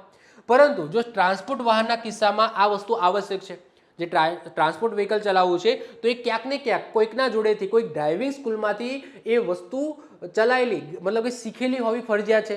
કારણ કે એને રોડ ઉપર જવાનું છે, કારણ કે એ ચલાવે છે, એના ઉપર ઘણા બધાની જિંદગી આધાર રાખે છે. સમજી લો કાલ ઉઠીને એ બસ ચલાવશે તો એની અંદર પાછળ 25 લોકો બેઠેલા હશે. એની એક ભૂલના કારણે 25 લોકો કદાચ જાનહાનિનો પ્રોબ્લેમ થાય. કોઈ મોટું ટ્રક ચલાવે છે તો જ્યારે ટ્રક બકને એક્સિડન્ટ થાય તો એ ખાલી એને નહીં થાય, આગળ કેટલાય લોકોને એ મારતો જાય. તો ટૂંકમાં ડ્રાઇવિંગ સ્કૂલનું પ્રમાણપત્ર ફોર્મ નંબર 5 કોને જોશે? જેમને ટ્રાન્સપોર્ટ વાહનના કિસ્સામાં, મતલબ કે ટ્રાન્સપોર્ટ વાહન માટે લાયસન્સ કઢાવવાનું છે તો એ કિસ્સામાં આ વસ્તુ આવશ્યક છે. તો આ વસ્તુ વેરી ઇમ્પોર્ટન્ટ છે, યાદ રાખીશું. ઓકે, હવે વાત કરીએ કરંટ અફેર્સ. તો આ કરંટ અફેર્સ મેં ઓલરેડી કહી દીધું છે. તો 2026નું કરંટ અફેરમાં જુઓ કે હવે ઓનલાઈન લર્નર લાયસન્સ એટલે કે કોન્ટેક્ટલેસ સર્વિસ હાલમાં 2025-26માં પરિવહન મંત્રાલય દ્વારા લર્નર લાયસન્સની પ્રક્રિયા સંપૂર્ણપણે શું કરી દીધી છે? ફેસલેસ એટલે કે કોન્ટેક્ટલેસ કરી દેવામાં આવી છે. અરજદારો આધાર ઓથેન્ટિકેશનથી આરટીઓ કચેરીમાં ગયા વગર ઘરે બેઠા જ online CBT computer base test, CBT એટલે કમ્પ્યુટર ટેસ્ટ બેઝ આપીને લર્નર લાયસન્સ ડાઉનલોડ કરી શકે છે અને પાકા લાયસન્સ માટે જ આરટીઓ ટ્રેક ઉપર ટ્રાયલ માટે જવું પડશે. ઓકે, તો આ કરંટ અફેર્સ છે, યાદ રાખજો. ઘણી બધી પુસ્તકમાં નહીં હોય, પરંતુ યાદ રાખજો લર્નર લાયસન્સ માટે હવે તમારે આરટીઓ જવાની જરૂર નથી. ઘરે બેઠા બેઠા ટેસ્ટ આપીને ત્યાંથી જ લર્નર લાયસન્સ છે એ તમે ડાઉનલોડ પણ કરી શકો છો. એટલે કે લર્નર લાયસન્સ લેવા માટે પણ આરટીઓ જવાની જરૂર નથી. ક્લિયર છે? ચલો, હવે વાત કરીએ નંબર પ્લેટના નિયમો. હવે તમે જોશો કે રસ્તા ઉપર તમે જતા હશો ત્યાં તમને અલગ અલગ કલરફુલ તમને નંબર પ્લેટો જોવા મળતી હશે. જેમ કે નોર્મલી આપણા માટે કોઈ પ્રાઇવેટ આપણા જોડે વ્હીકલ છે, જેમ કે મારા પાસે 2 વ્હીલર છે અને 4 વ્હીલર છે, તો એની નંબર પ્લેટ જોશો તો એ તમને વ્હાઇટ કલરમાં જોવા મળશે અને એના ઉપર બ્લેક કલરથી લખેલું હશે. યસ કે નો? આ તમને મેક્સિમમ જોવા મળશે, આ રીતના જોવા મળશે. ઓકે, તમારા ઘરની અંદર તમારું કોઈ પ્રાઇવેટ વ્હીકલ હોય તેની અંદર ચેક કરો તો જો એની નંબર પ્લેટ કેવી હશે? વ્હાઇટ કલરનું બેકગ્રાઉન્ડ હશે, એના ઉપર કાળા કલરથી આ રીતના લખેલું હશે. ઓકે, આ રીતના લખેલું હશે. નંબર પ્લેટની અંદર જે શરૂઆતના હોય છે ને 2 આલ્ફાબેટ, એ સ્ટેટ બતાવે છે કયા સ્ટેટનું છે. જેમ કે અહીંયા યુપી લખેલું છે, એનો મતલબ કે આ ઉત્તર પ્રદેશની નંબર પ્લેટ છે.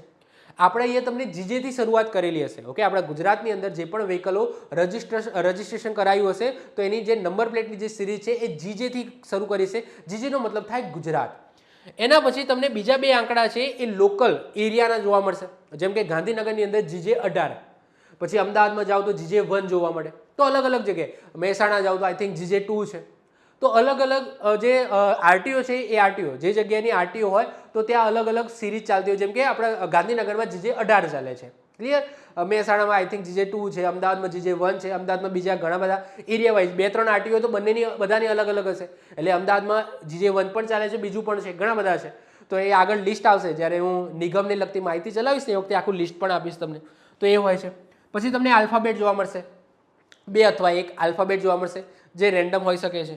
અને પછી રેન્ડમ 4 આંકડા જોવા મળશે. આ રીતના નંબર પ્લેટ બનતી હોય છે. તો નંબર પ્લેટ અલગ અલગ પ્રકારની હોય છે, અલગ અલગ કલરમાં હોય છે. તો એ કલરથી આપણે કઈ રીતના એ વ્હીકલ્સને ઓળખી શકીએ કે કયા પ્રકારનું વ્હીકલ છે તો એ તમારે સમજવાનું છે. તો સૌથી પહેલાં તો ઓકે એ પછી આવશે. સૌથી પહેલાં નંબર પ્લેટની સાઇડ જોઈ લઈએ, એના પછી આપણે આ વસ્તુ જોઈએ છે. તો નંબર પ્લેટ લગાવી દીધી, તો એ નંબર પ્લેટ છે, નંબર પ્લેટની સાઇઝ શું કહે છે એ સમજો. તો પહેલાં તો HSRP એટલે કે હાઈ સિક્યુરિટી રજિસ્ટ્રેશન પ્લેટની કાયદેસર સાઇઝ. જો જે પ્લેટ છે એ પહેલાં આરટીઓમાં લગાવવામાં આવતી હતી. અત્યારે જ્યારે તમે નવું વ્હીકલ્સ લો છો તો એ શોરૂમથી જ તમને નંબર પ્લેટ લગાવીને આવે છે. પહેલાં એવું હતું, જ્યારે મેં વ્હીકલ્સ લીધું હતું ત્યારે આ જે નંબર પ્લેટ લગાવવા માટે જ્યારે તમે નવું વ્હીકલ શોરૂમમાંથી લો એના પછી આરટીઓ જવું પડતું હતું. ફી બધી શોરૂમવાળા લઈ લે. ઓકે, આરટીઓની ફી શોરૂમવાળા લઈ લે, પરંતુ નંબર પ્લેટ લગાવવા માટે તમારે આરટીઓ જવું પડતું હતું. પરંતુ હવે એવું નથી રહ્યું. હવે તમારે શોરૂમમાંથી જ નંબર પ્લેટ લખાઈને આવે છે, મતલબ કે નંબર પ્લેટ લગાવીને ચાલે છે. ઓકે, તમને ટાઈમ મળે કે સમજી લો કે તમને આપે કે ભાઈ તમે પૈસા પેમેન્ટ કરી દીધા અને તમારે વ્હીકલ લેવાનું હોય તો તમને અઠવાડિયાનો ટાઈમ આપે અને એ અઠવાડિયામાં આરટીઓ દ્વારા જ અહીંયા શોરૂમની અંદર જ નંબર પ્લેટ લગાવી દેવામાં આવે. એટલે હવે આરટીઓ જવાની ઝંઝટ નથી. નંબર પ્લેટ લગાવવા માટે આરટીઓ જવાની ઝંઝટમાંથી હવે તમને મુક્તિ મળી ગઈ છે. હવે જવાનું જરૂર નથી. પરંતુ આરટીઓ તરફથી જે નંબર પ્લેટ લગાવીને આપવામાં આવે છે એની અમુક ફિક્સ સાઇઝ હોય છે. એવું નહીં કે ભાઈ અલગ અલગ સાઇઝની હોય છે ને, ફિક્સ સાઇઝ હોય છે. હવે સાઇઝ આપણે થોડી જોઈ લઈએ. તો સમજી લો કે 2 વ્હીલર અને 3 વ્હીલર હોય. 3 વ્હીલરની અંદર રિક્ષા આવશે. 2 વ્હીલર અને 3 વ્હીલર હોય તો એની જે નંબર પ્લેટની સાઇઝ છે એ આગળ અને પાછળ કેવી હશે? તો 200 mm ગુણ્યા 100 mm, એટલે કે આમ 200 mm, તમે જુઓ આમ 100 mm અને આ 200 mm. ઓકે, તો આ 200 mm છે આ રીતના અને આ 100 mm. તો 2 વ્હીલર અને 4 વ્હીલરની આગળ અને પાછળ તમે જોશો ને તો તમને આ રીતના જોવા મળશે. અમુક એવા બાઇકની અંદર આગળ પટ્ટી સ્વરૂપે જોવા મળે છે આવી. ઓકે, તો અમુકની અંદર આ રીતના જોવા મળે છે. પરંતુ તમે એક્ટિવાની અંદર તમે જોશો તો એક્ટિવામાં તમને બંનેમાં આગળ પાછળ બંનેમાં આ રીતના આઈ થિંક જોવા મળે છે. પરંતુ બાઇક હોય તો પાછળ આ રીતના જોવા મળશે, આગળ તમને આ રીતના પટ્ટી જોવા મળશે. ઓકે, તો 2 વ્હીલર અને 3 વ્હીલરમાં 200 ગુણ્યા 100 આ સાઇઝ હોય છે, સ્ટાન્ડર્ડ સાઇઝ હોય છે. આગળ અને પાછળ તમને જોવા મળશે. પછી હળવા મોટર વાહનો હોય એટલે કે ગાડીની, કારની વાત કરીએ તો એમાં 500 ગુણ્યા 120 mm ની હોય છે. 500 ગુણ્યા 120 mm ની આગળ અને પાછળ બંને બાજુએ. પછી કોમર્શિયલ અને ભારે વાહનો હોય તો એની અંદર 340 ગુણ્યા 200, જેમ કે ટ્રક છે ને એ બધું હોય છે, તો એની અંદર તમને 340 ગુણ્યા 200 mm ની તમને નંબર પ્લેટ સાઇઝ જોવા મળશે, આગળ અને પાછળ બંને સાઈડ. અને જો કૃષિ ટ્રેક્ટર હોય, ટ્રેક્ટર છે તો ટ્રેક્ટરમાં આગળ અને પાછળમાં બંનેમાં સાઇઝ અલગ અલગ હશે.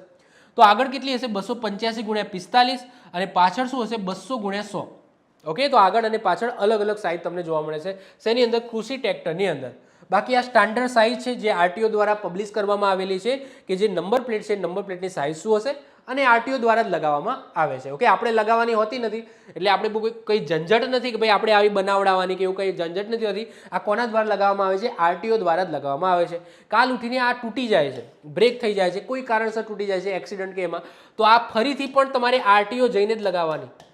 ફી બી લે પરંતુ આરટીઓ જઈને જ લગાવવાની, ઓથેન્ટિક. એવું નહીં કે કોઈ લોકલ આજુબાજુની દુકાને બનાવડાવી દીધી આ સાઈઝને લગાવી દો, ના. કારણ કે આની અંદર એક કહેવાય છે કે આ જે પટ્ટી હોય છે, આ પટ્ટી સ્કેનર માટેની પટ્ટી હોય છે કે કાલ ઉઠીને તમે રોડ ઉપર ચાલો છો તો તરત જ આ જે પટ્ટી હોય છે, મતલબ કે આને પર તમે ધ્યાનથી જોશો ને તો આ સામાન્ય કોઈ નંબર પ્લેટ નથી. આની અંદર તમે જોશો કે એક પટ્ટી હોય છે, એ પટ્ટી સ્કેન પણ થાય છે. તો સ્કેનિંગથી એ ઇઝી પડે છે પેલું દંડ ને બંડ ફટકારો. તો આ એક સ્ટાન્ડર્ડ હોય છે જે આરટીઓ બનાવે છે, કોઈ લોકલ દુકાન ઉપર બની શકે નહીં. ઓકે, તો કાલ ઉઠીને તૂટી બૂટી જાય તો પણ તમારે આરટીઓ જઈને જ આ વસ્તુ બનાવવાની થશે અને આ સ્ટાન્ડર્ડ સાઇઝ છે. હવે તમને અલગ અલગ કલરના નંબર પ્લેટ તમને આજુબાજુ જોશો તો જોવા મળતા હશે. જેમાં સ્ટાન્ડર્ડ કયું છે? એટલે કે આપણા ઘરે તમને જોવા મળશે સફેદ પ્લેટ હોય અને એની અંદર કાળા અક્ષરથી લખેલું હોય. તમારા જોડે 2 વ્હીલર હશે, તમારા જોડે 4 વ્હીલર હશે, ખાનગી હશે, તમારું પોતાનું હશે, તો એની અંદર તમે જોશો કે બ્લેક કલરથી લખેલું હશે અને વ્હાઇટ કલરની આ રીતના નંબર પ્લેટ જોવા મળશે આગળ પાછળ બંને બાજુ. ક્લિયર? તો આપણા ખાનગી વાહનોની અંદર આ ટાઈપની તમને જોવા મળે છે. આ એક્ઝામની અંદર પૂછાય કે ખાનગી વાહનોની અંદર નંબર પ્લેટમાં કયો કલર હોય છે? તો બેકગ્રાઉન્ડ વ્હાઇટ હોય છે અને બ્લેક કલરથી લખેલું હોય છે. માત્ર અંગત ઉપયોગ માટે જ, એટલે કે ભાડે આ જે છે ને ભાડે ફેરવી શકાય નહીં. તમારે તમારા પોતાના ઉપયોગ માટે જે વ્હીકલ લીધું હોય એની અંદર આ રીતના હશે. ઉદાહરણ તરીકે ઘરની કાર છે, ઘરનું બાઇક છે, ઘરની એક્ટિવા છે, ઘરનું કોઈ પણ XYZ પર્સનલ. રિક્ષા નહીં આવે, રિક્ષા એ કોમર્શિયલમાં આવશે. તમારા જોડે ઘરની અંદર છોટા હાથી હોય એ પણ કોમર્શિયલની અંદર આવશે. ઓકે, તો આ વસ્તુ ખાસ યાદ રાખવાની. ચલો, પછી પીળી પ્લેટ અને કાળા અક્ષર આવું ક્યારે હશે? તો કોમર્શિયલમાં. સિમ્પલ વસ્તુ, જ્યારે પણ તમને પીળી પ્લેટ દેખાય, કોઈ પણ વ્હીકલની પીળી પ્લેટ દેખાય તો સમજી લેવાનું કે આ પીળી પ્લેટ અને કાળા અક્ષર હોય એનો મતલબ આ કોમર્શિયલ છે. તો કોમર્શિયલ વાહનો એની અંદર તમને પીળી પ્લેટ અને એની અંદર કાળા અક્ષરે લખેલું જોવા મળશે. તો માલ સામાન કે મુસાફરી એટલે કે છોટા હાથી છે, પછી બીજું XYZ જે માલ સામાન માટે યુઝ થાય, કોમર્શિયલ યુઝ થાય, તો કોમર્શિયલ ડ્રાઇવિંગ લાયસન્સ એની અંદર જરૂરી છે. ઉદાહરણ તરીકે ટ્રક છે, બસ છે, ટેક્સી છે, ઓટો રિક્ષા છે, તો આ બધાની અંદર તમને યલો કલરની પ્લેટ જોવા મળશે અને બ્લેક કલર. ટૂંકમાં કોમર્શિયલ, પર્સનલ યુઝમાં ના હોય તો કોમર્શિયલ યુઝમાં હોય તો એમાં યલો કલરની પ્લેટ જોવા મળશે. એના પછી કાળી પ્લેટ અને પીળું અક્ષર. પ્લેટ કાળા કલરની છે અને પીળા કલરથી લખેલું હોય તો એનો મતલબ શું? એટલે આનાથી ઊંધું થયું ને, આનાથી ઊંધું થયું કે નહીં? આમાં બેકગ્રાઉન્ડ યલો હતું અને બ્લેકથી લખેલું હતું, આની અંદર બેકગ્રાઉન્ડ બ્લેક છે અને યલોથી લખેલું છે. તો આ છે રેન્ટલ માટે, એટલે કે તમે તમારા નામે વ્હીકલ લીધું અને પછી એને ભાડે આપેલું છે, ભાડે તમે આપો છો એ વ્હીકલ્સ, તો એના માટે યાદ રાખજો બ્લેક કલરની પ્લેટ હશે અને એમાં યલો કલરથી લખેલું હશે. તો આ છે કોમર્શિયલ યુઝ જ છે, કોમર્શિયલ યુઝ જ છે, પરંતુ ભાડે આપો છો તમે તો એટલા માટે કલર થોડો અલગ હશે રેન્ટલ માટે. તો કોમર્શિયલ રજિસ્ટર્ડ વાહન, પરંતુ તેને ચલાવવા સામાન્ય ડ્રાઇવિંગ લાયસન્સ ચાલે છે. ઉદાહરણ તરીકે ઝૂમ કાર છે, લક્ઝરી હોટલની ગાડીઓ છે, તો એની અંદર તમને શું જોવા મળશે, આ રીતની નંબર પ્લેટ જોવા મળશે, બેકગ્રાઉન્ડ બ્લેક હશે અને એના ઉપર યલો કલરથી લખેલું હશે. તો યલો હોય એટલે કોમર્શિયલ છે, કોમર્શિયલ, પરંતુ જ્યારે બેકગ્રાઉન્ડ બ્લેક થઈ જાય છે તો એનો મતલબ શું કે અહીંયા આ વસ્તુ રેન્ટ માટે આપેલી છે, ભાડે આપેલી છે. સમજો છો? ચલો, એના પછી યાદ રાખજો લીલી. ઓકે, આ ગ્રીન છે, લીલી છે, લીલી પ્લેટ છે અને એના ઉપર સફેદ કલરથી લખેલું છે, લીલી પ્લેટ અને સફેદ કલરથી. તો એનો મતલબ શું, પહેલા તો જ્યારે પણ ગ્રીન દેખાય તો આ ગ્રીન શું દર્શાવે છે, જ્યારે પણ અહીંયા ગ્રીન શબ્દનો યુઝ થાય છે એટલે ગ્રીન નંબર પ્લેટ, એનો મતલબ શું કે આ શું છે, ઈવી છે, ઇલેક્ટ્રિક છે. ઓકે, યાદ રાખજો ગ્રીન દેખાય એટલે સમજી લેવાનું, માઇન્ડમાં ફિક્સ કરી લેવાનું ઇલેક્ટ્રિક છે. શું? ઇલેક્ટ્રિક. હવે ઇલેક્ટ્રિક બે રીતના હોઈ શકે, ખાનગી પણ હોઈ શકે અને કોમર્શિયલ પણ હોઈ શકે. તો એના માટે જ આ બે સાથે ચલાવી દઉં છું. જો ખાનગી હોય તો વ્હાઇટ કલરથી લખેલું હશે અને કોમર્શિયલ હોય તો યલો કલરથી લખેલું હશે. યલો શબ્દ એ કોમર્શિયલને રિપ્રેઝેન્ટ કરે છે. આગળ પણ આપણે જોયું યલો કલર શેને રિપ્રેઝેન્ટ કરે છે, કોમર્શિયલને. અને ગ્રીન છે, ગ્રીન એટલે શું, ઇલેક્ટ્રિક, ગ્રીન એટલે ઇલેક્ટ્રિક. તો આમાં બંનેમાં ગ્રીન ગ્રીન દેખાય છે બેકગ્રાઉન્ડ, તો એનો મતલબ વ્હીકલ કેવું છે, ઇલેક્ટ્રિક છે. ઓકે, ચાર્જિંગ વાળું છે. વ્હાઇટથી લખ્યું હોય તો ખાનગી યુઝ માટે અને કોમર્શિયલ યુઝ માટે હોય તો યલો કલરથી લખેલું હોય, સિમ્પલ. તો ખાનગી ઇલેક્ટ્રિક વ્હીકલ્સ માત્ર પ્રદૂષણ મુક્ત ઇલેક્ટ્રિક વાહનો ઇકો ફ્રેન્ડલીના અંગત ઉપયોગ માટે, એટલે કે મારું સમજી લો કે એક્ટિવા છે, ઇલેક્ટ્રિક એક્ટિવા છે, ઇલેક્ટ્રિક ગાડી છે, તો આ બધાની નંબર પ્લેટ પાછળ ગ્રીન કલરથી હશે અને એના ઉપર વ્હાઇટ કલરથી લખેલું હશે. પરંતુ એ જો કોમર્શિયલ હોય, જેમ કે અત્યારે તમે જુઓ કે બસ નીકળી છે, આપણા ગાંધીનગરની અંદર જ બસ શરૂ કરવામાં આવી છે, ઇલેક્ટ્રિક બસ શરૂ કરવામાં આવી છે, તો એની નંબર પ્લેટ તમે જોશો ગ્રીન કલરથી હશે અને યલો કલરથી લખેલી હશે. એ જ રીતના હવે ઇલેક્ટ્રિક રિક્ષાઓ પણ આવે છે, તો ઇલેક્ટ્રિક રિક્ષાઓની અંદર પણ તમે ધ્યાનથી જોશો તો એની નંબર પ્લેટ કેવી હશે, ગ્રીન હશે અને એના ઉપર યલો કલરથી લખેલું હશે. તો GJ18BL7563, ઓકે, પીળા કલરથી લખેલું છે એટલે કોમર્શિયલ છે અને ગ્રીન બેકગ્રાઉન્ડ છે એનો મતલબ ઇલેક્ટ્રિક છે. તો ઇલેક્ટ્રિક વાહન જેનો ઉપયોગ ભાડા મુસાફરો માટે થાય છે, ઉદાહરણ તરીકે ઇલેક્ટ્રિક સિટી બસ છે, ઈ ટેક્સી છે, ઈ રિક્ષા છે, આ બધાની અંદર તમને આ ટાઈપની નંબર પ્લેટ જોવા મળશે. એના પછી વાદળી પ્લેટ ઉપર સફેદ અક્ષર, આ રીતના વાદળી હશે અને એના ઉપર સફેદ કલરથી લખેલું હશે 24TD20, આવી રેર કેસમાં જોવા મળે. તો આ ટાઈપની નંબર પ્લેટ છે એ વિદેશી રાજદ્વારીઓ માટે છે, એટલે કે ડિપ્લોમેટ્સ માટે છે, એટલે કે વિદેશી દૂતાવાસ, એટલે કે એમ્બેસીની અંદર હોય. હવે જો એમ્બેસી ઘણા બધા કન્ટ્રીની એમ્બેસી આપણા ભારતની અંદર છે, તો એમની જે ગાડીઓ હશે એની અંદર તમને સ્પેશિયલી આવો અલગ જ એક આખી ટેક્સી જોવા મળતી હશે. ટેક્સી એટલે કે આ રીતના આખી નંબર પ્લેટ જોવા મળતી હશે, જેની અંદર 24 લખ્યું હશે, TD20, અહીંયા કોઈ પણ સિગ્નલ લખેલું હોઈ શકે છે. ઓકે, કંઈ પણ રેન્ડમ તમને આંકડાઓ જોઈ શકાય છે, CC લખેલું હોય, DC લખેલું હોય, જે પણ લખેલું હોય. તો સમજો કે જ્યારે પણ તમને બ્લુ કલરની નંબર પ્લેટ જોવા મળે તો બહુ રેર કેસમાં જોવા મળે, કારણ કે જે ડિપ્લોમેટ્સ હોય છે એ ડિપ્લોમેટ્સ માટે આ રિઝર્વ રાખવામાં આવેલી છે.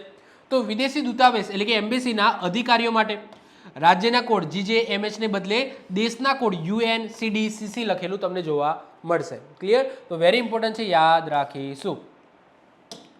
એના પછી બ્લેક કલરની હોય અને એના ઉપર વ્હાઇટ કલરથી લખેલું હોય, પરંતુ નોર્મલ પ્લેટ નથી લાગતી. જો એક એરો આપેલો છે, પછી 01A લખેલું છે, પછી કંઈક આંકડાઓ છે, પછી જે લખેલું છે, એટલે કે તમને આવી અટપટી તમને આ રીતના જોવા મળે. તો એ કોના માટે છે? ભારતીય સૈન્ય માટે, એટલે કે મિલિટરી અને ડિફેન્સના અધિકારીઓ માટે છે.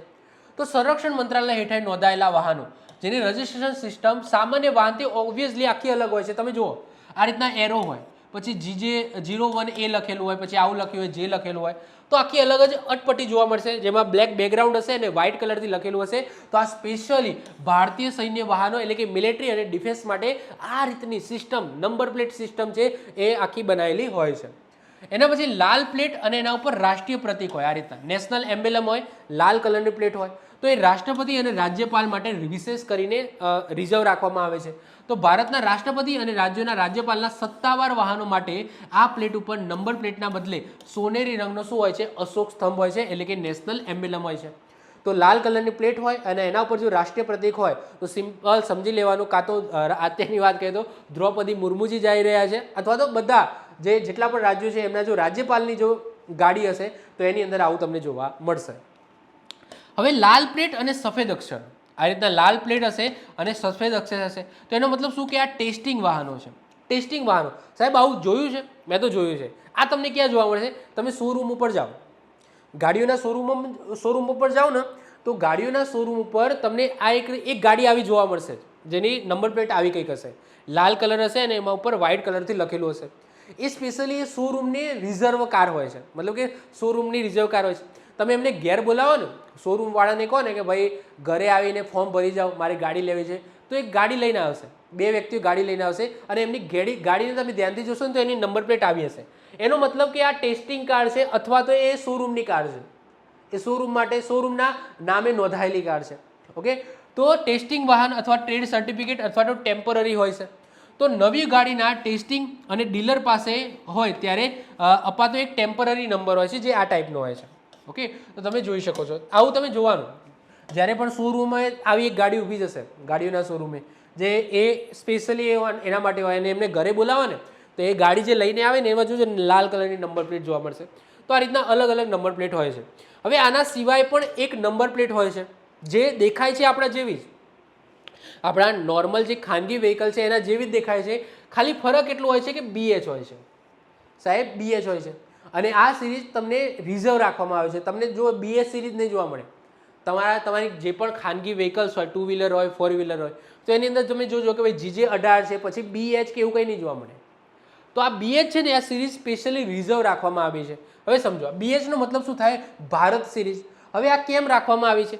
કારણ કે અમુક સમજી લો કે કર્મચારીઓ હોય, કર્મચારીઓ સમજી લો, પહેલાં તો GJ18, જ્યારે હું લખું છું GJ18,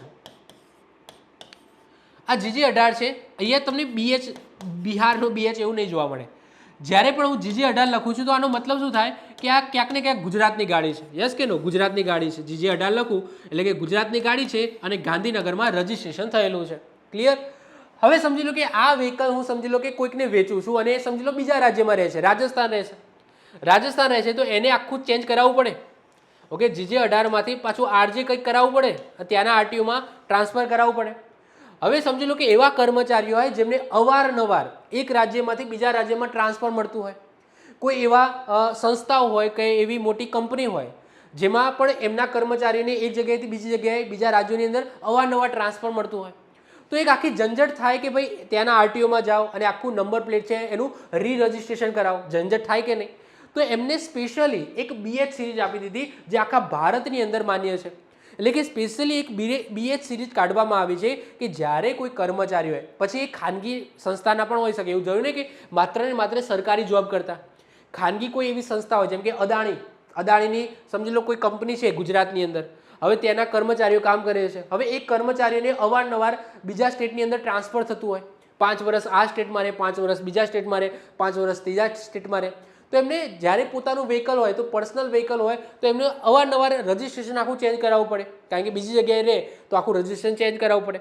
તો એવું ના થાય એના માટે આ સ્પેશિયલ BH સિરીઝ કાઢવામાં આવી છે. એમને આ BH સિરીઝના નંબર પ્લેટ આપવામાં આવશે જે આખા ભારતની અંદર વેલિડ છે. એટલે કે ટૂંકમાં એક રાજ્યમાંથી બીજા રાજ્યમાં જાય તો પણ ટેન્શન લેવાની જરૂર નથી, એટલે કે રજીસ્ટ્રેશન કરાવવાની જરૂર નથી, ટ્રાન્સફર કરાવવાની જરૂર નથી. ક્લિયર? ઓકે, ચલો, જેમ કે રાજ્ય બદલતી વખતે વાહનમાં રજીસ્ટ્રેશનની ઝંઝટમાંથી મુક્તિ આપવા માટે કેન્દ્ર સરકારે BH સિરીઝ છે એ શરૂ કરી છે. બધાને નહીં મળે આ સિરીઝ. કોને મળશે? જુઓ, એક તો સરકારી કર્મચારીઓ જે કેન્દ્રની અંદર કામ કરતા હોય અને અવારનવાર એક રાજ્યમાંથી બીજા રાજ્યમાં ટ્રાન્સફર થતું હોય, તો કેન્દ્ર સરકારના તમામ રાજ્યના કર્મચારીઓને મળે છે. પછી સંરક્ષણ કર્મચારીઓ જે ડિફેન્સમાં હોય છે જેમ કે આર્મી, નેવી અને એરફોર્સના જવાના એમના પર્સનલ વ્હીકલની અંદર આ ટાઈપની BH સિરીઝ મળી શકે છે. પછી PSU કર્મચારી એટલે કે જાહેર ક્ષેત્રના શાસકો જેમ કે LICમાં કામ કરતા હોય, ONGCમાં કામ કરતા હોય, BSNLની અંદર કામ કરતા હોય, જેમનું અવારનવાર ટ્રાન્સફર થતું હોય બીજા રાજ્યોમાં, તો એમની ઝંઝટમાંથી મુક્તિ માટે PSU કર્મચારીઓને પણ મળે. પછી બેંક કર્મચારીઓને પણ મળે જે સરકારી રાષ્ટ્રીયકૃત બેંકો હોય, એટલે કે જેમનું અવારનવાર એક રાજ્યમાંથી બીજા રાજ્યમાં એઝ અ મેનેજર તરીકે ટ્રાન્સફર થતું હોય છે, તો એમને પણ આ સિરીઝ મળી શકે છે. પછી ખાનગી ક્ષેત્રના કર્મચારીઓ એટલે કે પ્રાઇવેટ સેક્ટરવાળાને પણ મળી શકે, જેમ કે કોઈ કર્મચારી કોઈ કંપની કે સંસ્થાની ઓફિસ ભારતમાં ઓછામાં ઓછા 4 રાજ્યોમાં, આ ક્રાઇટેરિયા હોવો જોઈએ. કોઈ એવી કંપની છે જેમની ઓફિસ ભારતના ઓછામાં ઓછા 4 રાજ્યોની અંદર હોય તો એમના કર્મચારીઓને એમના કર્મચારીઓને આ સિરીઝ મળી શકે છે. તો ઓછામાં ઓછા 4 રાજ્યો અથવા તો કેન્દ્ર શાસિતમાં એમની સંસ્થા ફેલાયેલી હોય, 4 અલગ અલગ જગ્યાએ 4 અલગ અલગ રાજ્યોની અંદર એમની ઓફિસો હોય, ત્યાં કર્મચારીઓ કામ કરતા હોય, અવારનવાર ટ્રાન્સફર થતું હોય તો એમને આ સિરીઝ મળી શકે છે. આ પ્લેટ ખાનગી વાહનો માટે જ છે. ઓકે, ખાનગી વાહનો જે મળે એટલે કોમર્શિયલને ના મળે, સમજો છો? આ માત્ર ખાનગી વાહનો જેમ કે પોતાની કાર કે મોટરસાયકલ માટે જ ઉપલબ્ધ છે. ટેક્સી, ટ્રક, બસ જેવા વ્યવસાયિક એટલે કે કોમર્શિયલ વ્હીકલ માટે મળે નહીં. એટલે કે એક્ઝામ્પલ તરીકે જસ્ટ હું વાત કરું છું કે હું અદાણીની કોઈ કંપની છે ગુજરાતની અંદર, ત્યાં એઝ અ કર્મચારી તરીકે કામ કરું છું અને મને કોઈ એક હાઈ રેન્કિંગ આપી દીધું જેમાં મારે દર 4 વર્ષે, 5 વર્ષે, દર 2 વર્ષે કે 3 વર્ષે બીજા સ્ટેટની અંદર મારું ટ્રાન્સફર થતું હોય. હવે અદાણીની કોઈ બીજી કંપની સમજી લો મહારાષ્ટ્રમાં હોય, કોઈ મધ્યપ્રદેશમાં હોય, કોઈ આંધ્રપ્રદેશમાં હોય, તો અલગ અલગ જગ્યાએ હોય અને મારું ટ્રાન્સફર અવારનવાર થતું હોય એઝ અ મેનેજર તરીકે. તો મારે દર વખતે મારી પર્સનલ ગાડી લઈને જવું હોય, કારણ કે ઓબ્વિયસલી મારે ત્યાં આજુબાજુ ફરવા માટે પર્સનલ વ્હીકલ તો જોઈએ. તો મારી પર્સનલ વ્હીકલ્સનું મારે કેટલી વખત રી રજિસ્ટ્રેશન કરાવવાનું, કારણ કે દરેક જગ્યાએ મારું અલગ અલગ હોય. ત્યાં જીજે લઈ લે તો હું જઈ શકું નહીં, ત્યાં મારું રજિસ્ટ્રેશન આખું કરાવવું પડે, કારણ કે મારે 5 વર્ષ કે 10 વર્ષ રહેવાનું થાય છે. તો મારે ત્યાંના એઝ અ લોકલ આરટીઓમાં મારું રી રજિસ્ટ્રેશન કરાવવું પડે. તો એ ઝંઝટમાંથી મુક્તિ માટે હું શું કહીશ અદાણીને કે ભાઈ મને BS સિરીઝનું કંઈક રજિસ્ટ્રેશન કરી આપો, જેથી હું જે પણ સ્ટેટની અંદર જાઉં તો હું મારી BS સિરીઝ લઈને ગાડી લઈને ફરી શકું આરામથી. ઓકે, તો આ એના પાસે સ્પેશિયલ BS સિરીઝ હોય છે. હવે વાત કરીએ નંબર પ્લેટના સામાન્ય અને કાયદાકીય નિયમોની. જેમ કે એ લખેલું છે કે જો સમજી લો કે તમે મતલબ કે નિયમ એવો જ છે કે ભાઈ તમે નવું વ્હીકલ લો છો તો અત્યારે તો આરટીઓ દ્વારા જ તમારા શોરૂમમાં જ તમને એ નંબર પ્લેટ લગાવીને આપી દે છે. પરંતુ પહેલાં એવું હતું કે નંબર પ્લેટ છે એ આરટીઓમાં જઈને લગાવવાની, તમને નંબર મળી જાય પરંતુ નંબર પ્લેટ આરટીઓ જઈને લગાવવાની થાય છે. પરંતુ માની લો કે હું આરટીઓ નથી જતો અને બાજુમાં કોઈ એક વેન્ડર છે, ત્યાંથી નંબર પ્લેટ સરસ મજાની બનાવું છું, આ રીતના મોરપીંછ મૂકું છું, રાધે રાધે લખું છું, કોઈ માતાજીનું નામ લખું છું, કોઈ ભગવાનનું નામ લખું છું, એમનું ચિત્ર દોરું છું. ઓકે, તો આવું કંઈક કરું છું તો સાહેબ આ ગેરકાનૂની છે, આ ગુનો બને છે. ઓકે, ઘણા બધા લોકો આ રીતના મોડિફાઈ કરાવતા હોય છે, આખું બાઇક ને એક્ટિવા બધું મોડિફાઈ કરાવે તો નંબર પ્લેટ પણ સાથે સાથે મોડિફાઈ કરાવતા હોય છે, પરંતુ એક ગુનો બને છે. તો નિયમ શું કહે છે સમજો તો HSRPની વિશેષતા એટલે કે હાઈ સિક્યુરિટી રજિસ્ટ્રેશન પ્લેટ એ એલ્યુમિનિયમની બનેલી હોય છે. શેની બનેલી હોય છે? એલ્યુમિનિયમની બનેલી હોય છે, જે આરટીઓમાંથી નાખવામાં આવે છે એ, જેના ઉપર હોલોગ્રામ, ઇનબિલ્ટ ક્રોમિયમ ચિહ્ન અને વાહનની અનન્ય ઓળખ આપતો લેઝર કોડ કોતરેલો હોય છે. એવું સામાન્ય નથી હોતી, મેં તમને આગળ પણ કીધું છે. તમારા પાસે જે નંબર પ્લેટ છે એ કોઈ સામાન્ય નથી, એ એલ્યુમિનિયમની હોય છે, એની અંદર હોલોગ્રામ હોય છે, ઇનબિલ્ટ ક્રોમિયમ ચિહ્ન હોય છે, અનન્ય ઓળખ આપતો એક લેઝર કોડ પણ એની અંદર હોય છે. તેને સરળતાથી બદલી કે તોડી શકાતી નથી. ફેન્સી ફોન્ટ ઉપર પ્રતિબંધ છે. ઓબ્વિયસલી નંબર પ્લેટ ઉપર અક્ષરો અને અંકો સ્પષ્ટ ઇંગ્લિશ ફોન્ટમાં જ હોવા જોઈએ. ફેન્સી અક્ષરો લખવા નંબર પ્લેટની જગ્યાએ મોટો ભાઈ, કિંગ, રાજ આવું બધું ના લખી શકાય. ઓકે, મોટો ભાઈ અમુક લખતા હોય છે, મોટો ભાઈ, રાજ, ભાઈ, દાદા, કિંગ, ઓકે, ક્વીન, જે પણ લખતા હોય તો એવું લખવું, અથવા તો જ્ઞાતિપદ ઓકે પટેલ કે બ્રાહ્મણ કે પ્રજાપતિ કે XYZ કોઈ પણ જ્ઞાતિ લખવી એ પણ શું છે? કાયદાકીય હેઠળ દંડનીય ગુનો છે. દ્રશ્ય ક્ષમતા એટલે કે વિઝિબિલિટી. નંબર પ્લેટ તૂટેલી કે ગંદી થયેલી હોવી જોઈએ નહીં. એવું નહીં કે ભાઈ ગંદી થઈ ગઈ, તૂટી ગઈ છે, આરટીઓ વાળા છે ભાઈ આપણે જઈશું, ફૂલ બાઇક ચલાવીશું, 3-4 જણને પાછળ બેસાડીશું બાઇકમાં અને સ્કેન કરશે આગળથી કેમેરો તો આવશે ને તૂટી ગઈ છે. તો સાહેબ તૂટેલી જો નંબર પ્લેટ હોય તો એને તરત ચેન્જ કરાવી દેવી. જો તૂટેલી નંબર પ્લેટ સાથે પોલીસવાળા પકડશે તો પણ દંડનીય ગુનો છે. ઓકે, તો તૂટેલી અથવા ગંદી કે અસ્પષ્ટ ન હોવી જોઈએ. રાત્રિ સમયે પણ નંબર પ્લેટ પાછળની લાઇટથી સ્પષ્ટ દેખાવી અનિવાર્ય છે. નિયમ ભંગ બદલ ટ્રાફિક પોલીસ કે AI કેમેરો, જે AI કેમેરો છે એના દ્વારા સીધું ચલાન ફાટી શકે છે. ટૂંકમાં તમારી નંબર પ્લેટ પ્રોપરલી વિઝિબલ હોવી જોઈએ. તૂટી ગઈ છે તો સાહેબ આરટીઓમાં જઈને એપ્લિકેશન આપીને ફરીથી લખાવો, જે પણ હોય, ગંદી થઈ ગઈ હોય તો ફરીથી કરાવો, પરંતુ તમારે પ્રોપર તમારી નંબર પ્લેટ રાખવાની છે. જો નહીં રાખો તો કાલ ઉઠીને પોલીસવાળા પકડી શકે છે અથવા એઆઈ કેમેરા દ્વારા પણ ખબર પડી જશે કે આની નંબર પ્લેટ છે કેચઅપ થતી નથી, તો પણ તમને ઈ ચલાણ આવી શકે છે. ક્લિયર છે? તો આ શું છે, તો નંબર પ્લેટને લઈને જે પણ નીતિ નિયમો છે એ આપણે જોઈ લીધા.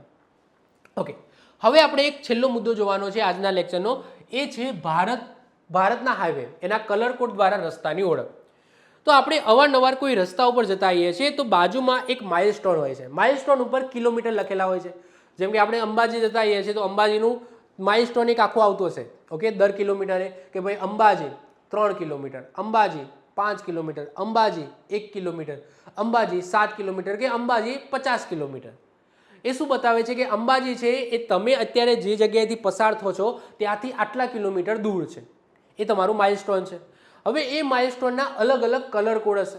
અલગ અલગ જગ્યાએ તમને અલગ અલગ કલરના જોવા મળશે. તમે કોઈ રસ્તા ઉપરથી જઈ રહ્યા છો તો ત્યાં તમને કદાચ એક પીળા કલરના એવા પથ્થર જોવા મળે. કોઈ એવા રસ્તાથી જઈ રહ્યા છો ત્યાં તમને ઓરેન્જ કલરના જોવા મળે. કોઈ તમને એવી જગ્યાએથી જઈ રહ્યા છે જ્યાં તમને બ્લુ અથવા તો બ્લેક કલરના જોવા મળે. તો ટૂંકમાં એ શું કહેવા માગે છે, એ કલર કોડ શું કહેવા માગે છે? તો જો તમે કોઈ રસ્તા ઉપરથી જઈ રહ્યા છો અને બાજુમાં કલર કોડનું કોઈ માઇલસ્ટોન આવે છે અને એ માઇલસ્ટોન ઉપર યલો કલરથી છે અને નીચે વ્હાઇટ કલરથી છે, તો સમજી લેવાનું તમે નેશનલ હાઈવે ઉપર જઈ રહ્યા છો. તમે કોઈ હાઈવે ઉપરથી જઈ રહ્યા છો અને બાજુમાં આવું માઇલસ્ટોન આવે છે અને એનો કલર જો યલો હોય, યલો, તો એનો મતલબ શું કે તમે નેશનલ હાઈવે ઉપર જઈ રહ્યા છો. આગળ વધો અને તમે એ રસ્તા ઉપરથી જઈ રહ્યા છો અને અહીંયા પહોંચો છો અને તમને બાજુમાં આવું કોઈ માઇલસ્ટોન જોવા મળે અને એનો કલર તમને ગ્રીન જોવા મળે, લીલો જોવા મળે, તો એનો મતલબ તમારે સમજી લેવાનું તમે સ્ટેટ હાઈવે ઉપર જઈ રહ્યા છો. આ નેશનલ હાઈવે છે, એનો મતલબ તમે સ્ટેટ હાઈવે ઉપર જઈ રહ્યા છો. હજુ તમે આગળ વધો કોઈ રસ્તા ઉપર તમે જઈ રહ્યા છો, કોઈ પાતળો રસ્તો આવે છે અને ત્યાં આજુબાજુ તમે માઇલસ્ટોન જોવો છો અને એ માઇલસ્ટોન કાં તો બ્લેક કલરનો હોય કાં તો બ્લુ કલરનો હોય, તો સમજી લેવાનું તમે શહેરી રસ્તા ઉપર જઈ રહ્યા છો. સિટીનો એટલે કે બે રસ્તાને જોડતો કોઈ રસ્તો હોય ત્યાં જઈ રહ્યા છો. ઓકે, એટલે હું સિમ્પલ કહેવા માંગુ છું કે તમે જો આવા રસ્તા ઉપર જઈ રહ્યા છો અને યલો કલરનો દેખાય એનો મતલબ કે તમે નેશનલ હાઈવે ઉપર જઈ રહ્યા છો, કોઈ બે મહત્વપૂર્ણ રાજ્યોની કોઈ બે મહત્વપૂર્ણ જગ્યાને જોડતા નેશનલ હાઈવે ઉપર જઈ રહ્યા છો. પછી તમે અહીંયા આવો અને તમને જો ગ્રીન કલરનું દેખાય તો તમારે સમજી લેવાનું કે તમે સ્ટેટ હાઈવે ઉપર જઈ રહ્યા છો. બે રાજ્યોને જોડતો કોઈ મહત્વપૂર્ણ માર્ગ છે, મોટો હાઈવે છે, ત્યાં જઈ રહ્યા છો. પછી આગળ વધો અને તમને દેખાય ઓકે કે બે સિટીને જોડતો કોઈ રસ્તો છે, ત્યાં જઈ રહ્યા છો, તો ત્યાં તમને જે બાજુનું માઇલસ્ટોન છે એ કાં તો બ્લુ કાં તો બ્લેક તમને જોવા મળશે. તો તમારે સમજી લેવાનું તમે ડિસ્ટ્રિક્ટ રોડ ઉપર જઈ રહ્યા છો. અને હજુ તમે આગળ જાઓ અને એકદમ પાતળો રસ્તો હોય, તમારા ગામડામાં જવાનો રસ્તો હોય અને જો તમે જઈ રહ્યા છો અને તમને આ ટાઈપનું માઇલસ્ટોન જોવા મળે જેનો કલર ઓરેન્જ હોય, ઓકે, ઉપર ઓરેન્જ હોય, જો નીચે બધી વ્હાઇટ છે, નીચે બધામાં વ્હાઇટ છે, જે કલર બદલાય છે એ ઉપરનો કલર જ બદલાય છે. તો જો તમને ઓરેન્જ કલર જોવા મળે તો એનો મતલબ શું કે આ વિલેજ રોડ છે, એટલે કે તમે તમારા ગામડાના રસ્તે જઈ રહ્યા છો. અને હજુ એક આ ટાઈપનો આવે છે બ્લુ અને જાંબલીનું કંઈક મિક્સર. ઓકે, આછો બ્લુ અને પર્પલ કલરનો હોય તો આ એક્સપ્રેસ વે માટે મતલબ કે હોય છે કે આ માઇલસ્ટોન એક્સપ્રેસ વે માટે હોય છે. તો એક્સપ્રેસ વે માટે આછો વાદળી જાંબલી કલરનો હોય છે. ક્લિયર? ચલો આ બધું હું તમને કોષ્ટકમાં ફરી સમજાવી દઉં. જો પીળા કલરનું હોય, પીળો અને સફેદનું કોમ્બિનેશન હોય તો આ નેશનલ હાઈવે બતાવે છે કે તમે નેશનલ હાઈવે ઉપર જઈ રહ્યા છો. તો કોને બનાવેલો હશે? તો નેશનલ હાઈવે ઓથોરિટી ઓફ ઇન્ડિયાએ બનાવેલો હશે, કાં તો કેન્દ્ર સરકારે બનાવેલો હશે, મંત્રાલય દ્વારા બનાવેલો હશે. એની જાળવણી અને બધું કાર્યભાર એ સંભાળે છે. આ રાષ્ટ્રીય ધોરીમાર્ગ એક રાજ્યને બીજા રાજ્ય સાથે અને દેશના મુખ્ય બંદરો અને શહેરોને જોડે છે. નેશનલ હાઈવે બે રાજ્યોને જોડતો અથવા તો કોઈ બે મહત્વપૂર્ણ જગ્યા બંદરને જોડતો હોઈ શકે છે. એના પછી જો લીલો અને સફેદનું કોમ્બિનેશન હોય, ઉપર લીલો હોય અને નીચે સફેદ હોય, તો એ રસ્તાની અંદર સમજી લેવાનું કે તમે સ્ટેટ હાઈવે ઉપર જઈ રહ્યા છો. તો એ સ્ટેટ હાઈવે બતાવે છે જે તે રાજ્ય સરકારના માર્ગ અને મકાન વિભાગ દ્વારા બનાવવામાં આવે છે, એની જાળવણી કરવામાં આવે છે. આ રસ્તાઓ રાજ્યના મુખ્ય જિલ્લાઓ, મથકો અને શહેરોને નેશનલ હાઈવે સાથે જોડે છે. ઓકે, બે રાજ્યોને જોડતો પણ સ્ટેટ હાઈવે હોઈ શકે છે. સાથે સાથે જે બે મુખ્ય જિલ્લાઓ હોય, ગાંધીનગર, અમદાવાદ વચ્ચે પણ તમને સ્ટેટ હાઈવે જોવા મળે છે, જેની જાળવણી કરવાની જવાબદારી કોની છે? સ્ટેટ હાઈવે ઓથોરિટીની છે. એના પછી જો બ્લેક અથવા બ્લુ, કાં તો બ્લેક હોય કાં તો આખો બ્લુ હોય, ડાર્ક બ્લુ અને ડાર્ક બ્લેક, તો આવું હોય તો સમજી લેવાનું કે આ જિલ્લા માર્ગ છે, એટલે કે ડિસ્ટ્રિક્ટ રોડ અથવા તો સિટી રોડ ઉપર તમે જઈ રહ્યા છો. જે જિલ્લા પંચાયત અથવા તો સ્થાનિક મહાનગરપાલિકા છે એની જાળવણી કરે છે, એની બનાવવાની જવાબદારી એમની હોય છે. આ રસ્તાઓ કોઈ મોટા શહેરોની હદ દર્શાવે છે અથવા તો જિલ્લાના મુખ્ય ગ્રામ્ય વિસ્તારને શહેર સાથે જોડવા માટે યુઝ થાય છે. અને એના પછી જો નારંગી સફેદનું કોમ્બિનેશન હોય, ઉપર નારંગી હોય અને નીચે વ્હાઇટ હોય, તો આ સમજી લેવાનું કે આ વિલેજ રોડ છે, રૂરલ રોડ છે અથવા તો ગ્રામીણ રસ્તા છે. આ પ્રધાનમંત્રી ગ્રામ સડક યોજના તમને બધાને ખબર છે, જે અંતર્ગત આ ટાઈપના રોડ બનાવવામાં આવે છે. આ પથ્થરો ગ્રામ્ય પાક્યા રસ્તાઓ ઉપર હોય છે, જે છેવાડાના ગામડાઓને મુખ્ય હાઈવે સાથે જોડે છે. એટલે કે બે ગામડાને જોડતો હોય અથવા તો કોઈ ગામડા અને કોઈ સિટીને, કોઈ નાના સિટીને અથવા તો ડિસ્ટ્રિક્ટ રોડ અને ગામડા વચ્ચેનો જે રોડ હોય છે એ તમને રૂરલ રોડ અથવા વિલેજ રોડ જોવા મળશે. તમને આ બધું નહીં પૂછાય. તમને શું પૂછાશે? સાહેબ આવું પૂછાશે. તમારે આ બે વસ્તુ યાદ રાખી લે, આટલું યાદ રાખી લેવાનું. ઓકે, આ પૂછાશે કે ભાઈ પીળા સફેદનું કોમ્બિનેશન હોય તો એ નેશનલ હાઈવે, લીલો સફેદ હોય તો સ્ટેટ હાઈવે, કાળો વાદળી અથવા તો અને સફેદ હોય તો જિલ્લા રોડ કહેવાય, નારંગી સફેદ હોય તો તમને ગ્રામીણ રોડ કહેવાય. ઓકે, ખાલી આટલું યાદ રાખી લો. ક્લિયર છે? ઓકે, ચલો. તો આ સાથે આજના લેક્ચરની અંદર આપણે બ્લેક સ્પોટની વાત કરી, પછી આપણે લાયસન્સની વાત કરી અને હાઈવે સંબંધિત જે માઇલસ્ટોન છે એની વાત કરી. આઈ હોપ સો તમને લેક્ચર ગમ્યો હશે. હજુ પણ એક લેક્ચર આવશે પાર્ટ 5 રોડ સેફ્ટીનો, જેની અંદર ઘણું હજુ ડિટેલ્સમાં આપણે ચર્ચા કરવાની છે. તો મળીશું નેક્સ્ટ લેક્ચરમાં. બાય, ઓલ ધ બેસ્ટ, જય હિન્દ, જય ભારત.